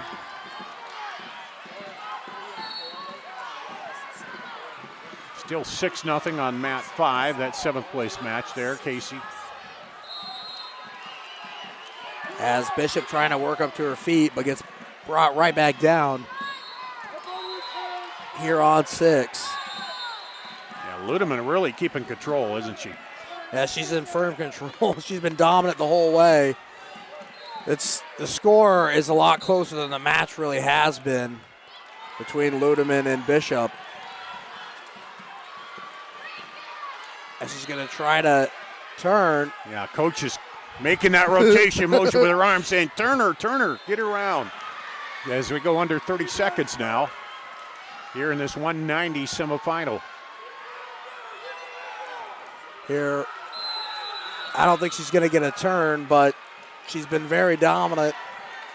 I'm not sure whose choice it was in that second period, but whoever, it was either Ludeman took bottom or Bishop took top, and there's a stall call on Bishop. That's her second, so that's going to be a point, and it's 6-0 Ludeman after 2 here in the 190 semifinal. It is going to be Ludeman's choice. She's going to choose top, where she's been dominant this whole entire match. She's been on top almost the whole thing. Got a takedown early, rode her for the whole first period. They got a reversal and rode her for most of the second. Casey now up 10-0 in that 7th place match you're seeing on mat 5 there in the left corner of your screen. As Ludeman. And there's the escape for Bishop, making it 6-1. Finally forced her way up, got to her feet there. Yeah, she finally got up. She was getting dominated on bottom this whole match, and then decides to kick it on late here in this third period. So it's a minute and a half to go. Well, it's now or never. You got to get some points. And it's 6-1 with just over 1:20 to go. And Ludeman looking to get another takedown, and she will. And it is 9-1 Ludeman over Bishop here in the third period. The winner will face Cadence Hagan tonight in the finals. Ellie Casey with Western Dubuque will win that 7th place match on mat 5, 10-0. I believe we have one more semifinal after this one. Yeah, we should have, what, a 2:30? 2:35, it looks like. As the other mat, they got through them all. It's going to be stalling on Ludeman this time with 41 seconds to go. 9-1 lead. She's just got to keep control right now. Just stay on top and tough ride, and she's going to punch her ticket to the finals with 30 seconds to go as Bishop trying to do everything she can to get out. But Ludeman doing a really nice job on top here of just absolutely dominant here on top in this whole match. Now she's looking for a turn, which she doesn't need to, up 9-1. Winding down, 5 seconds. And that'll do it. Briar Ludeman of Cedar Falls is headed to the finals at 190. The junior, number 2 seed. She will be the favorite in that championship match against Cadence Hagan of Boone. That's huge for the team race as well for Cedar Falls. Big hugs from the coaches here. So we're going to head to our final semifinal of the day. Here in 2A, it'll be Anaya Smith of Mason City and Mackenzie Ahrens of Nevada. Ahrens, the 2 seed, the senior. Smith of Mason City, the 3 seed, the sophomore. So shock here at 235 on the bottom side of this bracket.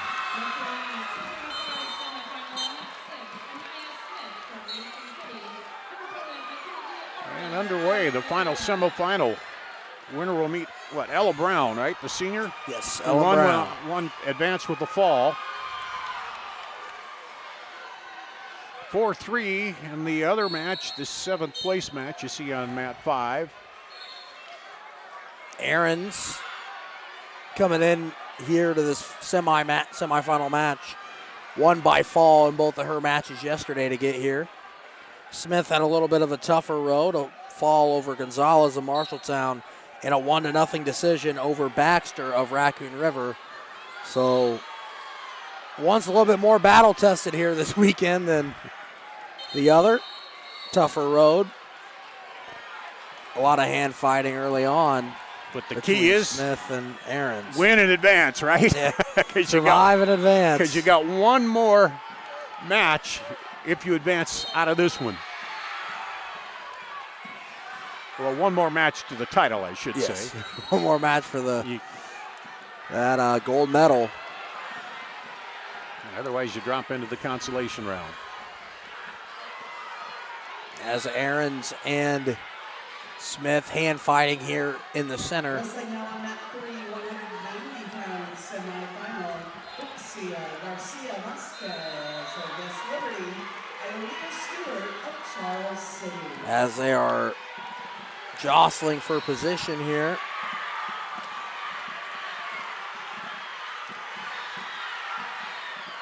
With Smith and Ahrens.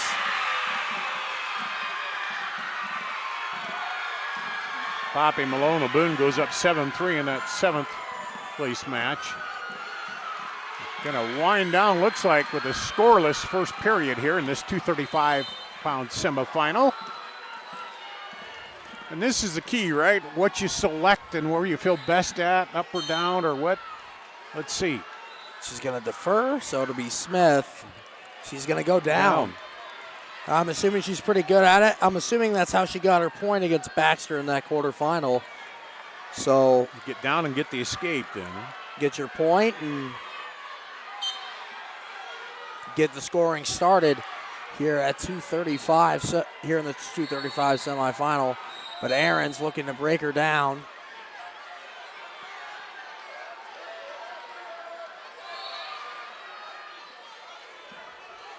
Trying to get the turn. And can't quite get her hips broken down. She tried for that power half and now back to a head lever. And now she finally gets her broken down.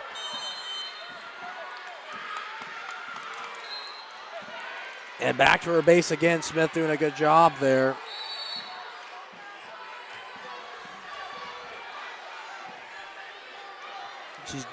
Smith doing a good job keeping her hip towards the mat so she doesn't get turned on this half. Makes it a lot harder for Ahrens to get her turned over.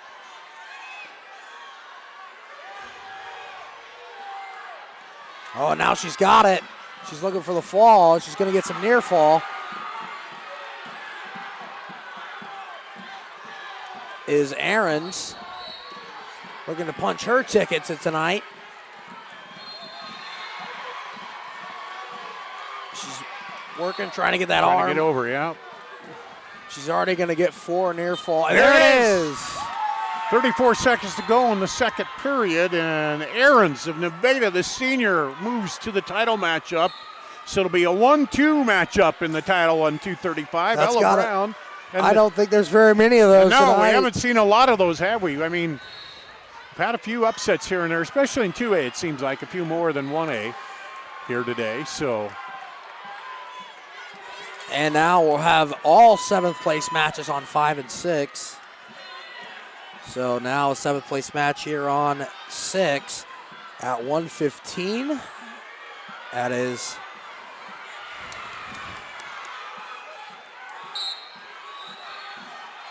And Jaslyn Enriquez of Muscatine and Jacqueline Rodriguez Acosta of Southeast Polk.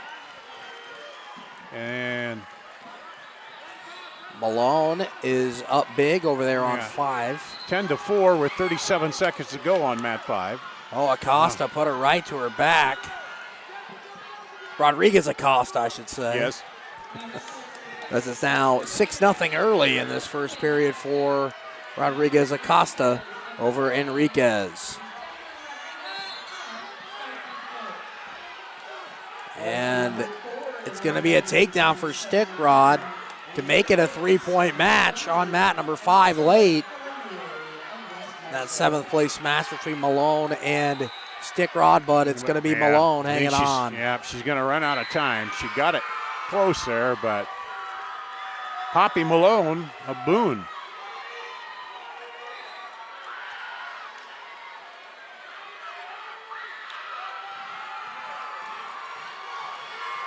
And then an escape by Enriquez makes it 6-1 here on mat 6.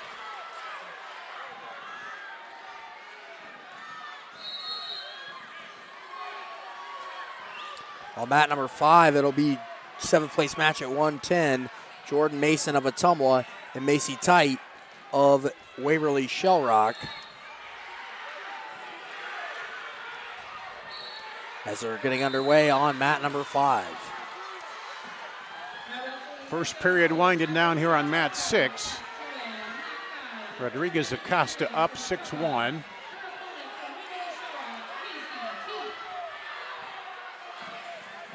Nice shot there by Mason on the edge on 5, and she's going to finish. So it's a takedown for Jordan Mason, who they wrestled an overtime match earlier in this tournament in the first round, and Mason was able to get that win 14-11 in overtime. She's looking for a turn on the edge. We'll go the second period here on mat 6. And Mason gets it done on 5. Fall in the first period for Jordan Mason.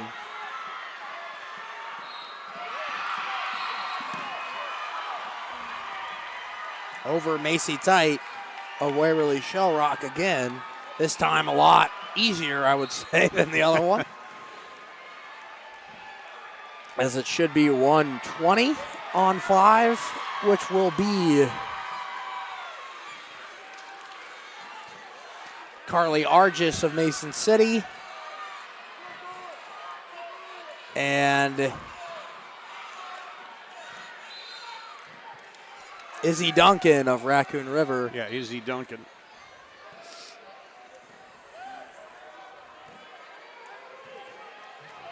And we hit the 1 minute mark in period 2 here. Rodriguez Acosta still up 6-1 over Enriquez. Quick takedown on mat 5. Izzy Duncan.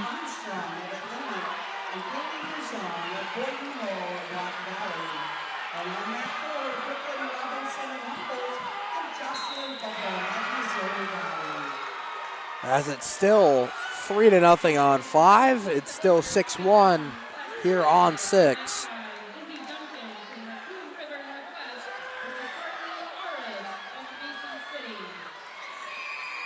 Not a lot of action since that first period between Enriquez and Rodriguez Acosta. Yeah, they went to 6-1, and now it's just been, as you say, a lot of grabbing arms in and out.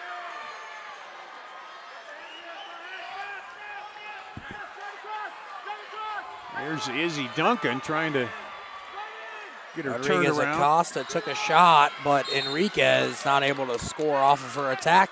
So we're going to go to the third period, still 6-1 on mat number 6. It's like a reversal for Duncan there to go up 5-0.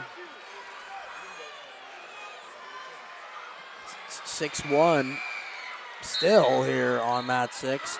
So Enriquez is in the bottom position to start the third period. I see.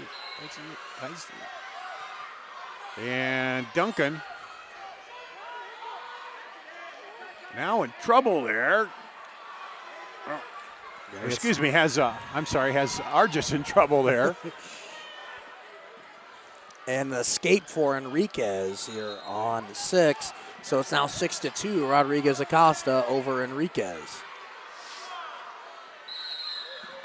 Enriquez is going to have to pour it on offensively to get a couple takedowns.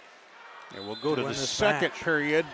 Izzy Duncan up 9-0 over Carly Argis on mat 5, and looks like Duncan will take the bottom position. Argis will go top. What I've learned from this tournament, you're never out of it. If there's still time left, you're never out of it. Yeah, we've seen it change real quickly. Even some of the higher seeds found that out when they're kind of cruising along and all of a sudden, boom. One big move, that's all it takes sometimes.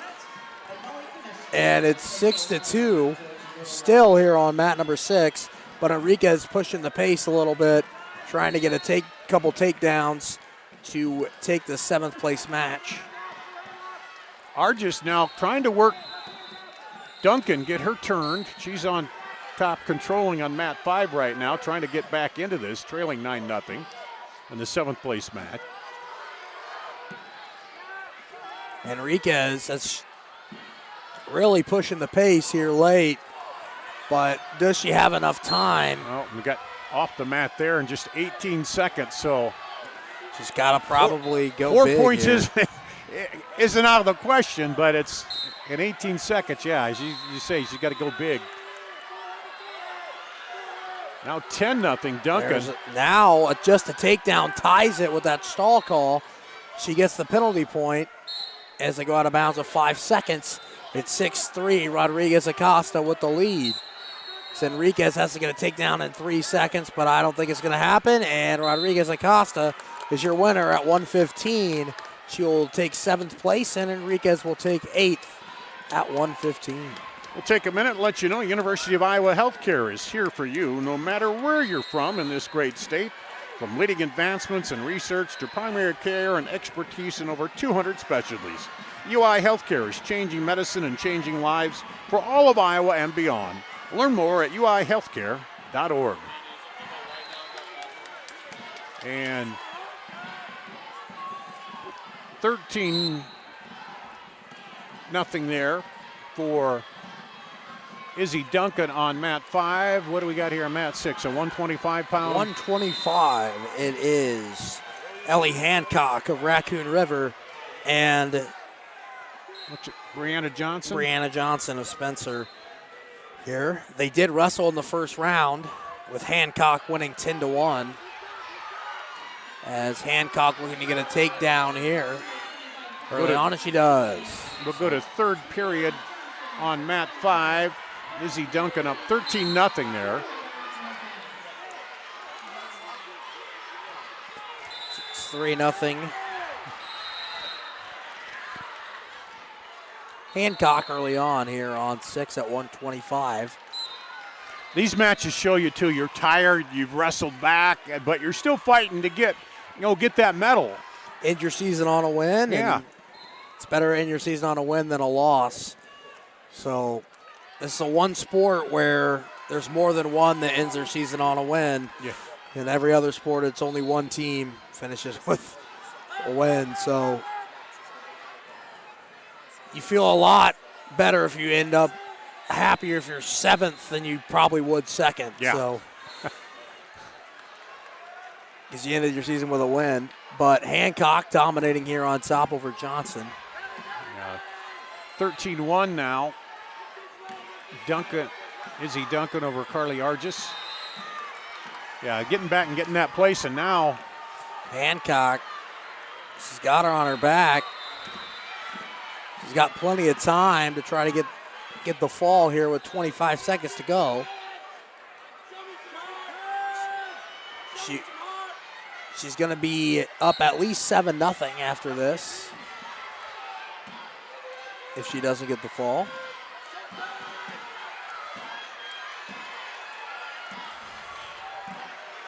As 5, 4, 3, 2, 1. After one, Hancock leads 7-0 here in the 125 7th place match.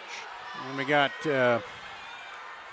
20 seconds left on mat 5. Izzy Duncan. 13-1 lead there.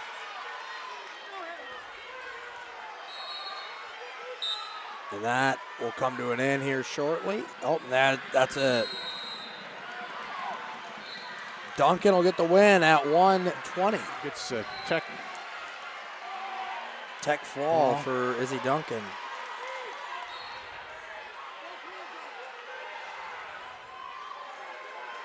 It's Ellie Hancock up 10-0 now here.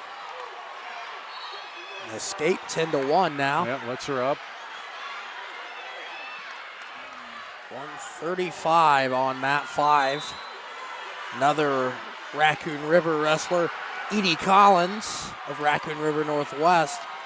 And that is Laney Schreck of Cedar Falls. Schreck, another Cedar Falls wrestler. So I want to say Cedar Falls brought their whole team here to the state tournament.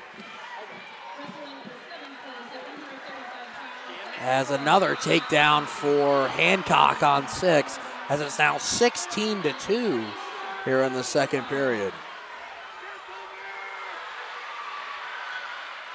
And Collins had a leg for a minute. Now they're back up. No points there on mat 5. As all it takes is going to be one more takedown or a turn for Hancock to finish this thing.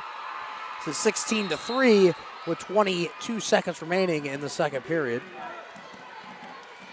It's another shot, looking to finish a takedown here, but you can't quite.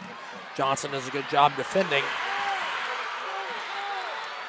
Now Schreck gets her turn, gets the takedown, has her on toward the back. Now a reversal. Quick flurry there. As the second period came to an end here on mat 6, it is 16-3 still.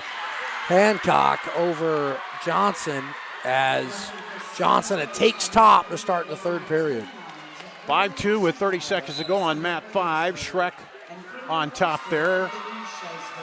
Just a big flurry of scoring there a minute ago. She's got, now Collins has her on her back now. Schreck in trouble here. There it is, the fall for Collins.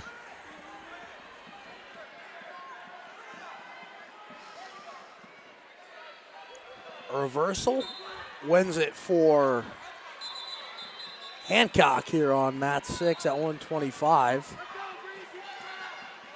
Now it's 140 on mat 5, it looks like. And skate for Hancock, making it 17-3 here on mat number 6.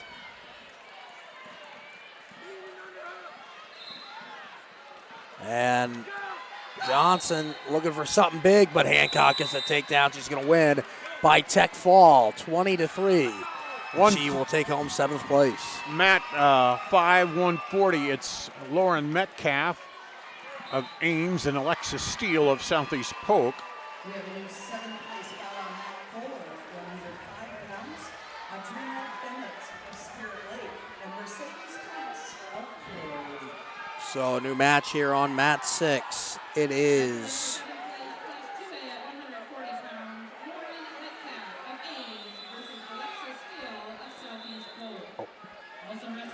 Steele, the number 6 seed of Southeast Polk. Metcalf, number 11 on mat 5, and it's 3-0. Piper Lester of Clear Lake and Tatum Heberlin of Gilbert here on mat 6. They did wrestle earlier in the first round of this tournament. Lester winning 9-2. And looks like Metcalf got the takedown, trying to get her turned on her back. Trying to bridge out of it now. Still working on it. on mat 5. Still nothing here on mat number 6, and a takedown for Leicester now as it's 3-0 early on in the first period. And now there's a fall for Metcalf of Ames in that 140-pound 7th place match on mat 5. Leicester trying to do the same here on mat number 6. She's got that chicken wing looking to run it through and get a fall here for the Lions of Clear Lake.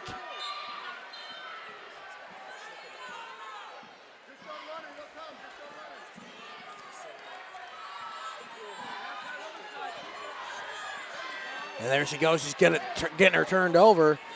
She has plenty of time, and there it is. Piper Lester winning at 130. And she will take home 7th place for the Lions of Clear Lake. And Heberlin will take 8th at 130. Well, looks like we're going to have a 155-pound matchup on mat 5.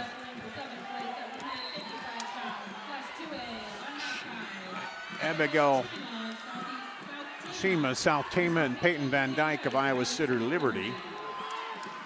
And that is Jamie Craw of Ankeny and Ayla Westerkamp of Dubuque Hempstead. I should say Osterkamp, I should say. Osterkamp of Dubuque Hempstead and Craw of Ankeny at 145 on mat 6. Oh, and Osterkamp quickly in on a shot. But Craw looking to defend, but they're going to stay in, and a takedown for Osterkamp at 145.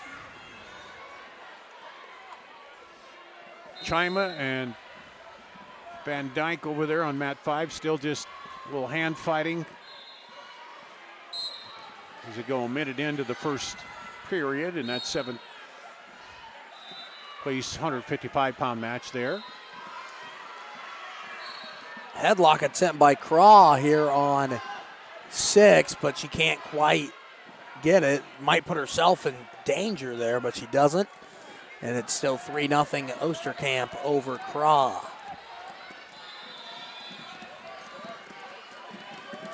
Now Chima trying to throw Van Dyke, but they both kind of battle out of it.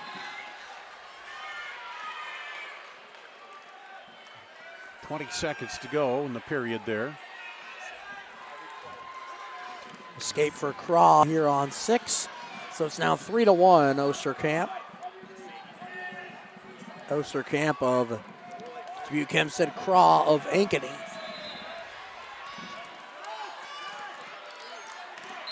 That's the first period over on mat 5. Chima, South Tama, Van Dyke of Iowa City Liberty. No score there at the 155-pound 7th place match.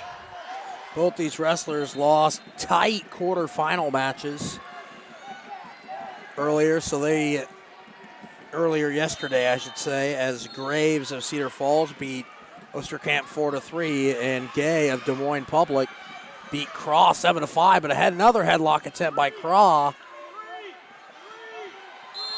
And no time left, is a big flurry there, but no points as it's 3-1. Chima trying to get turned around here, and now escape for Van Dyke to take the lead, 1-0. Still 3-1 as we start the second period with Osterkamp on bottom. There's going to be a locked hands.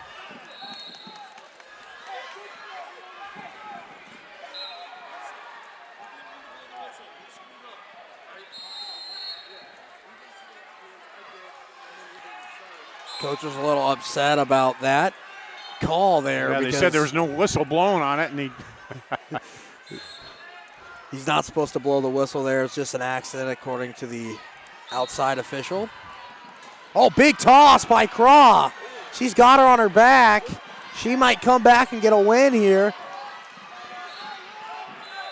Big headlock there by Craw. She finally gets it to work. That was about her 4th attempt. plenty of time.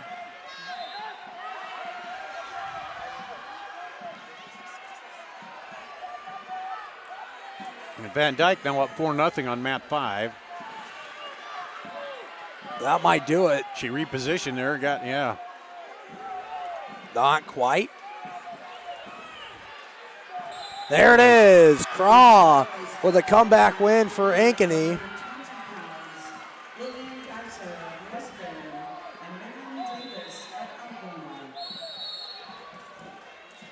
She will take home 7th place for Ankeny. And Osterkamp will take home 8th. We'll go to the third period on mat 5. Van Dyke over Chima, 4-0. We'll have the 197th place match here on 6. As it will be in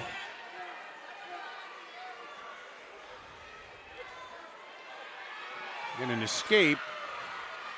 Looks like Ellie Wagner and Kiara Rodriguez there. Rodriguez. Burlington and Wagner Valley. Rodriguez was the 3 seed coming into the tournament. It's a medical forfeit, it looks like, for Wagner, so she's going to win that 7th place match at 190. So there's an injury likely for Rodriguez. Peyton Van Dyke up 8-0 on mat 5 in that 155 pounds 7th place match. Now we're moving on to Consolation semifinals now, as all the 7th place matches are done on mat number 6. So at 140, Consolation semifinal. The winner will wrestle for 3rd later on tonight. And on mat 5, looking to get her over. There's a fall. Chima with a comeback there.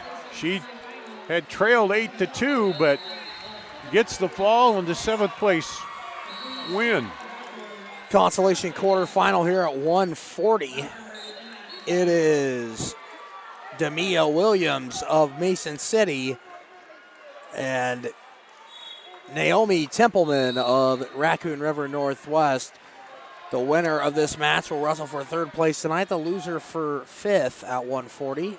On mat 5, a 170-pound match with Kaima Burleson of Clear Lake and Ava Fobb of Western Dubuque. Shot in there by Templeman. Nice job defensively by Williams to fend it off, but Templeman coming, and she's quickly get a takedown there on mat 5. It's Fobb with the takedown, looking for the fall.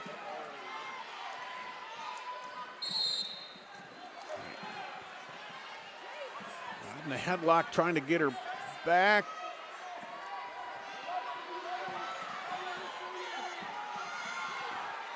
I think she's almost got her there. There it is. And now Williams has Templeman on her back. A lot of action here early on here on mat 6 between Williams. Fobb gets the fall on mat 5 we saw there.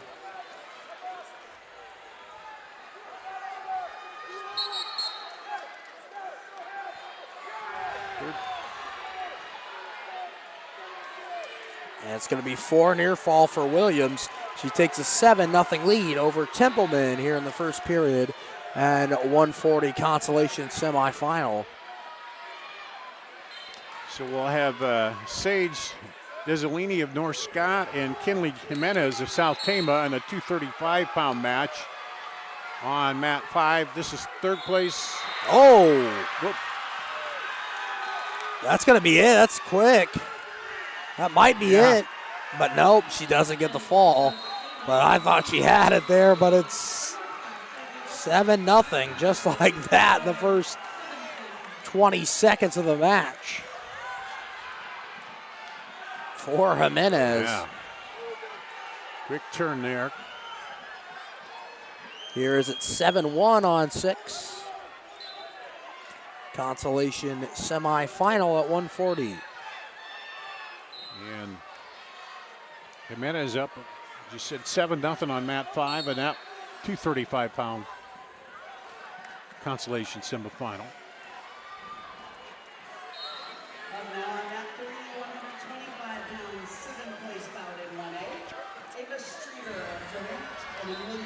And Jimenez still working there, trying to get her back on her back there. Oh, and not quite. No. Looked like she was starting but couldn't get the angle. As we go down to 30 seconds.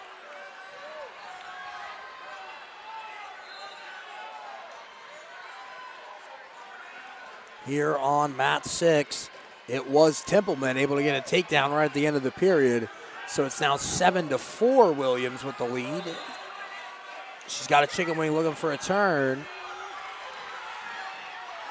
And now she switches over to a half. Now back to the chicken wing again. Got a reversal on mat 5, 7-2, and oh, Templeman. Reversal put her on her back. And she's going to take the lead over Williams. She was down 7-0.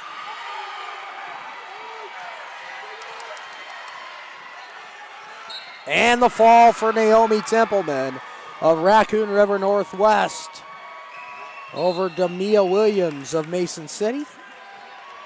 Templeman will wrestle for third. Williams will wrestle for fifth later on tonight. Looks like Jimenez will be on top here as we start the second period, up 7-2 in that 235-pound Consolation semifinal. And Consolation semifinal here on mat 6 at 145. It will be Macy Graves of Cedar Falls and Michaela Liska of Fort Dodge.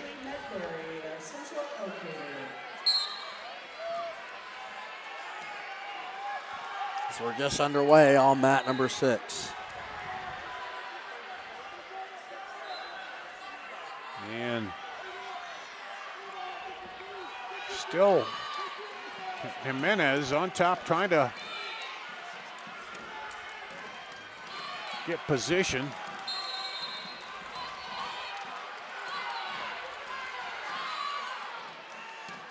Macy Graves lost her semifinal earlier in this session to Mari Mans of Lewis Central. And a double by Graves, and it's going to be a takedown early here in this first period for Macy Graves of Cedar Falls. Jimenez once again trying to get the arm and turn her over. Has her. Oh. Can she get it? And she did. And there is the fall for Jimenez of South Tama in the 7th place 235-pound match. I think now it'll just be Consolation semifinals on these two mats, and the other two as well, 7 and 8. Here on 6, headlock attempt by Liska, but no dice there, as it's 3-1. Graves with the lead. So on 8, Jasmine Newman and Giselle Smith. And we got Bella Miller and Cassidy Finla on mat 7. Graves with another takedown here on 6, making it 6-1. Carrie Jo Westerfield and Marley Pittett on mat 5. On mat number 8, there is a fall for Jasmine Newman of Johnston over Giselle Smith of Indianola. She will wrestle for third. Newman will, and Smith for fifth tonight. Now at 2:35, it'll be on 8. It'll be Subson of Ottumwa, Delilah Subson, and Reese Baxter of Raccoon River Northwest. Kaylee Jo Westerfield up 3-1 here on mat 5. On mat 6, a headlock attempt again by Liska. Can she get it? She's fighting hard for it, but Graves doing a good job of defending.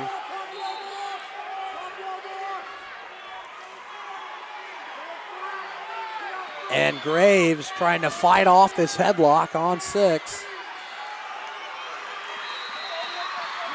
And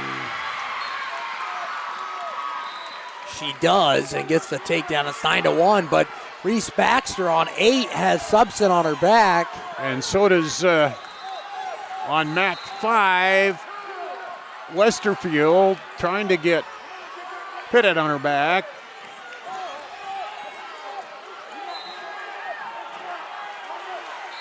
Baxter not able to get the fall, but she will get 4 near fall, making it 7-0 on mat number 8.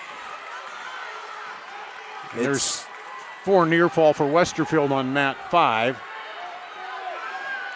And it's 9-2 now on 6 with Graves and Liska. Another takedown for Graves, making it 12-2 in the second period.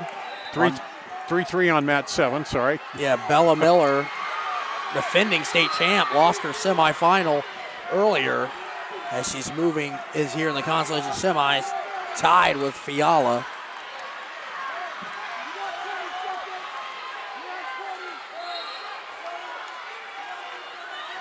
Liska able to get a reversal here on 6, making the score to 12-4. She's trying to get a turn right at the end of the period, but she's not going to get it, so it's still going to be 12-4 as we head to the third on 6.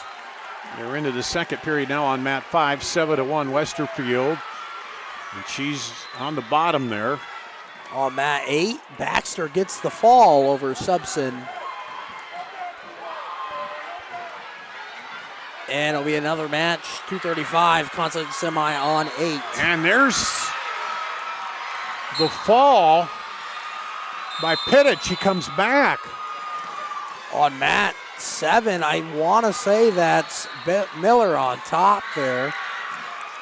She's going to get 4 near fall, so it's 10-3 Miller over Fiala at 235 Consolation semi. It will be Smith of Mason City and Peterson of Burlington, but there might be a time constraint there because she just wrestled like 15 minutes ago. Yeah, what is a half hour? Half hour, Yeah, they I have think. to give them, yeah. So we'll see. 170 match, Casey Stone and Macy Peterson on mat 5. There. Graves still in control here on mat number 6 with a 15-5 lead over Liska. Oh, blast double by Graves, making it 18-6. She likes that double leg takedown, Yeah, doesn't she she? does. She's very explosive on Yeah. her feet is what I've seen from her today. That's going to be 3 near fall, making it 21-6, then an escape, so it's 21-7 now, Graves. Oh, wait, 21-6. I should have done it. Never mind. That's a tech fall for Graves. I didn't count there. Didn't do good math there. I didn't do quick math. It's hard with all the numbers in the format. You got to get it out in your head. So Amazia Twilly and Sheona Emmanuel here on mat 7 in that's a 155-pound match. There, just underway. Mat 6, we're going to have a new match here at 145. And we're going to take a break, though, here. You're watching the Girls State Wrestling Tournament presented by the Iowa Farm Bureau.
All right, back to action here on the Girls Union Digital Network, powered by Mid-American Energy. We'll try to catch you up on the mats. No score on mat 5.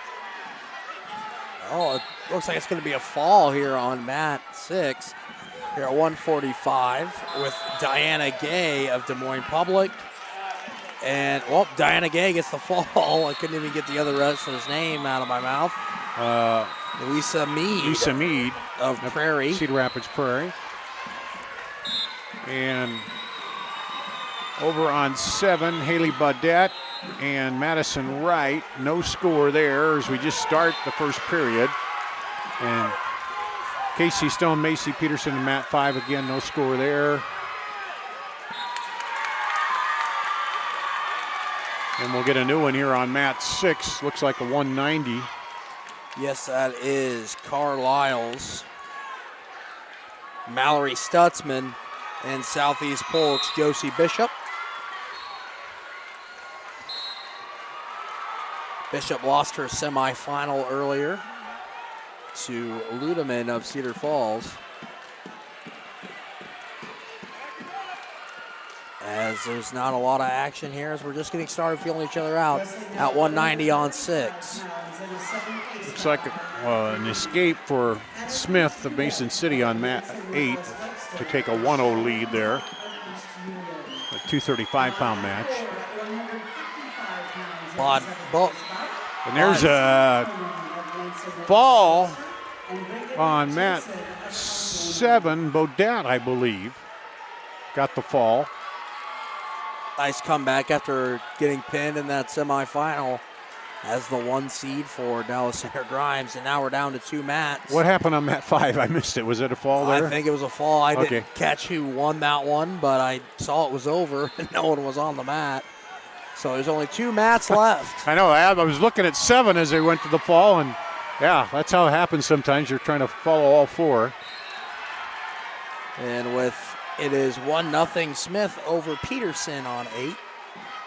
And Stutzman and Bishop no score here on 6.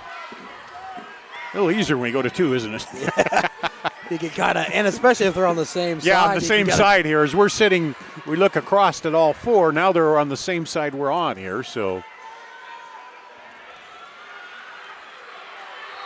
As they're hand fighting on 8 with Peterson and Smith with under 20 to go in the second period. Yeah, we hit 10 here on mat 6. No score yet with Stutzman and Bishop. And that period number 2 is coming to an end on mat number 8 with Smith leading 1-0.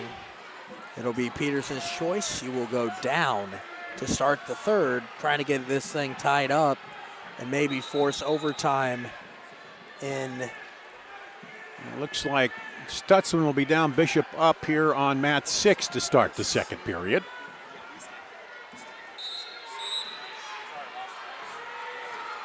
And Bishop coming up right away, trying to get out for the escape, gets it to take the lead.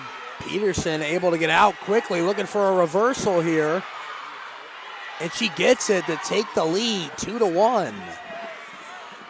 Peterson is the 4 seed against the 2 seed here in this. Stutzman tried to shoot for the leg. Now Bishop held her off. Now she's trying to keep control there, but in this Consolation semifinal, it's a 4 seed Smith. Well, Peterson and the 3 seed Smith. Peterson looking for a turn here.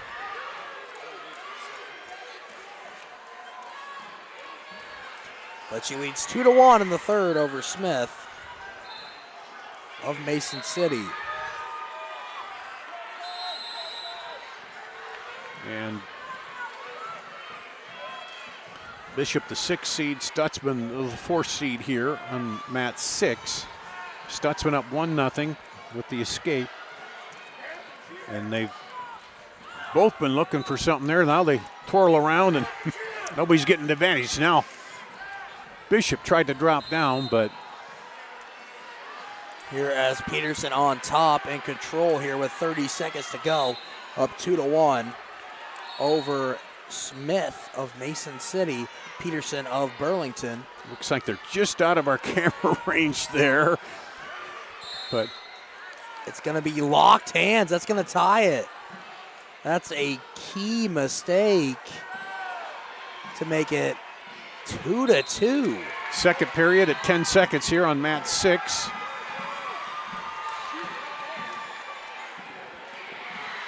That's a huge mistake and a huge call there.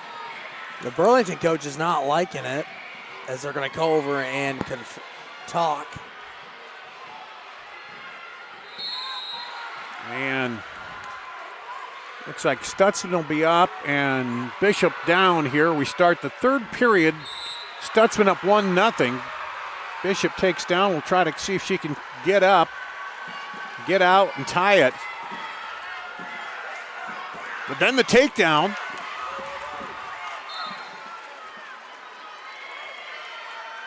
And here, we'll see. Well, they haven't awarded it yet. Here on 8, they are still. Oh, they waved off the locked hands. So the coach made his case. He was talking about her on the arm, and that you could kind of see him. So they didn't. No points out of that yet. So, but now they escape. Sorry, go ahead. Now Peterson has a lead, but Smith gets out of there, so we're tied. So that locked hands call, waving it off, is huge. Tied here on mat 6, 1-1, 2 escapes. Minute to go here, third period.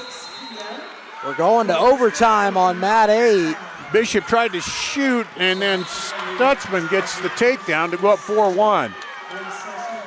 We're in overtime on 8 in this Consolation semifinal at 2:35 between Anaya Smith of Mason City and Alana Peterson of Burlington. Bishop trying to get up and out again. She does, gets the one, makes it 4-2. Any point here wins. First to score here in this sudden victory period wins this match, as it's 2-2 with Smith and Peterson. Bishop tries to get in, get a leg. Stutzman gets around, no points.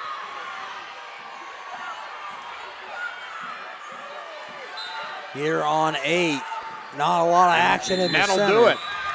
Stutzman will win 4-2 over Josie Bishop.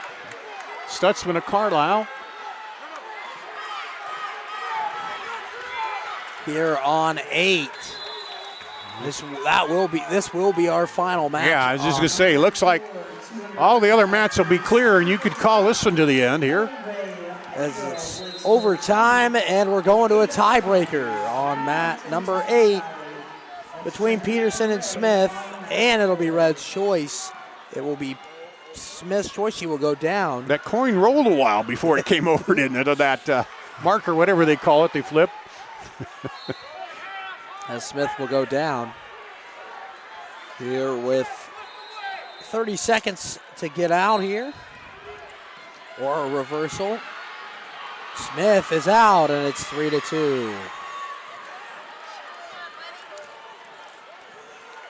Peterson will get her choice in the next period. Likely going to go down if it stays 3-2.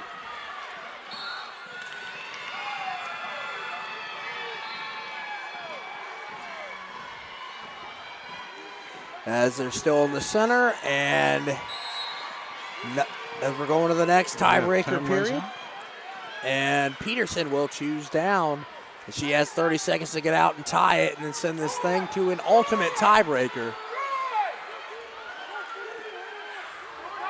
Here at 2:35. As Peterson has under 20 to go to get out. Smith trying for a tough ride here to win this thing and get herself the third place match later tonight. And she's gonna do it. With 4 seconds left, and your winner is going to be Anaya Smith of Mason City, 3-2 in overtime over Alana Peterson of Burlington. Well, a lot of fast and furious action here in the Consolation Semifinals 2, so setting it up for the championship round coming up tonight.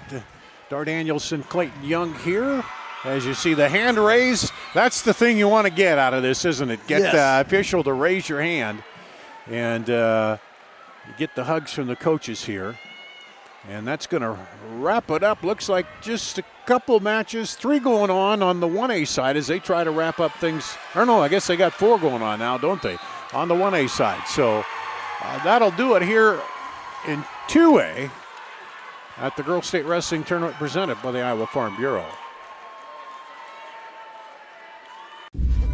If you grill it, he will come.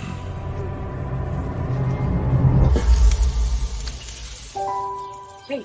Hey.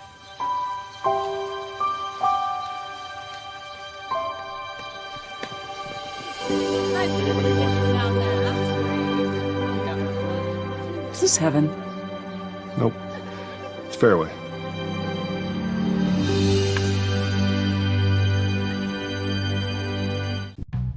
Across Iowa, you don't have to look far to find a bank that's got your back. From just around the corner to the next town over, hundreds of neighborhood banks are going the distance to ensure your future looks brighter than ever. By providing jobs, supporting local businesses, strengthening communities, and helping your dreams become reality. Here, the life you build is backed by Iowa banks.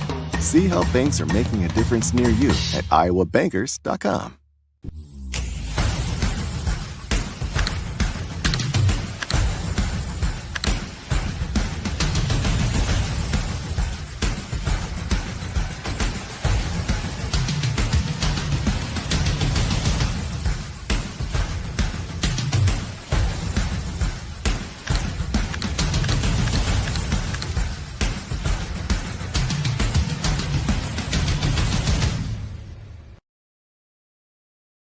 Hello, Iowa. Here's a promise. Wherever you are in this great state, University of Iowa Healthcare is here for you, even if you never walk through our doors. Educating. Great idea. Caring. Let's take a listen. Say Leading research. Sharing our expertise with all. That's great. Yeah, perfect. Thank you. Because we believe that UI Healthcare is here to make all of Iowa better.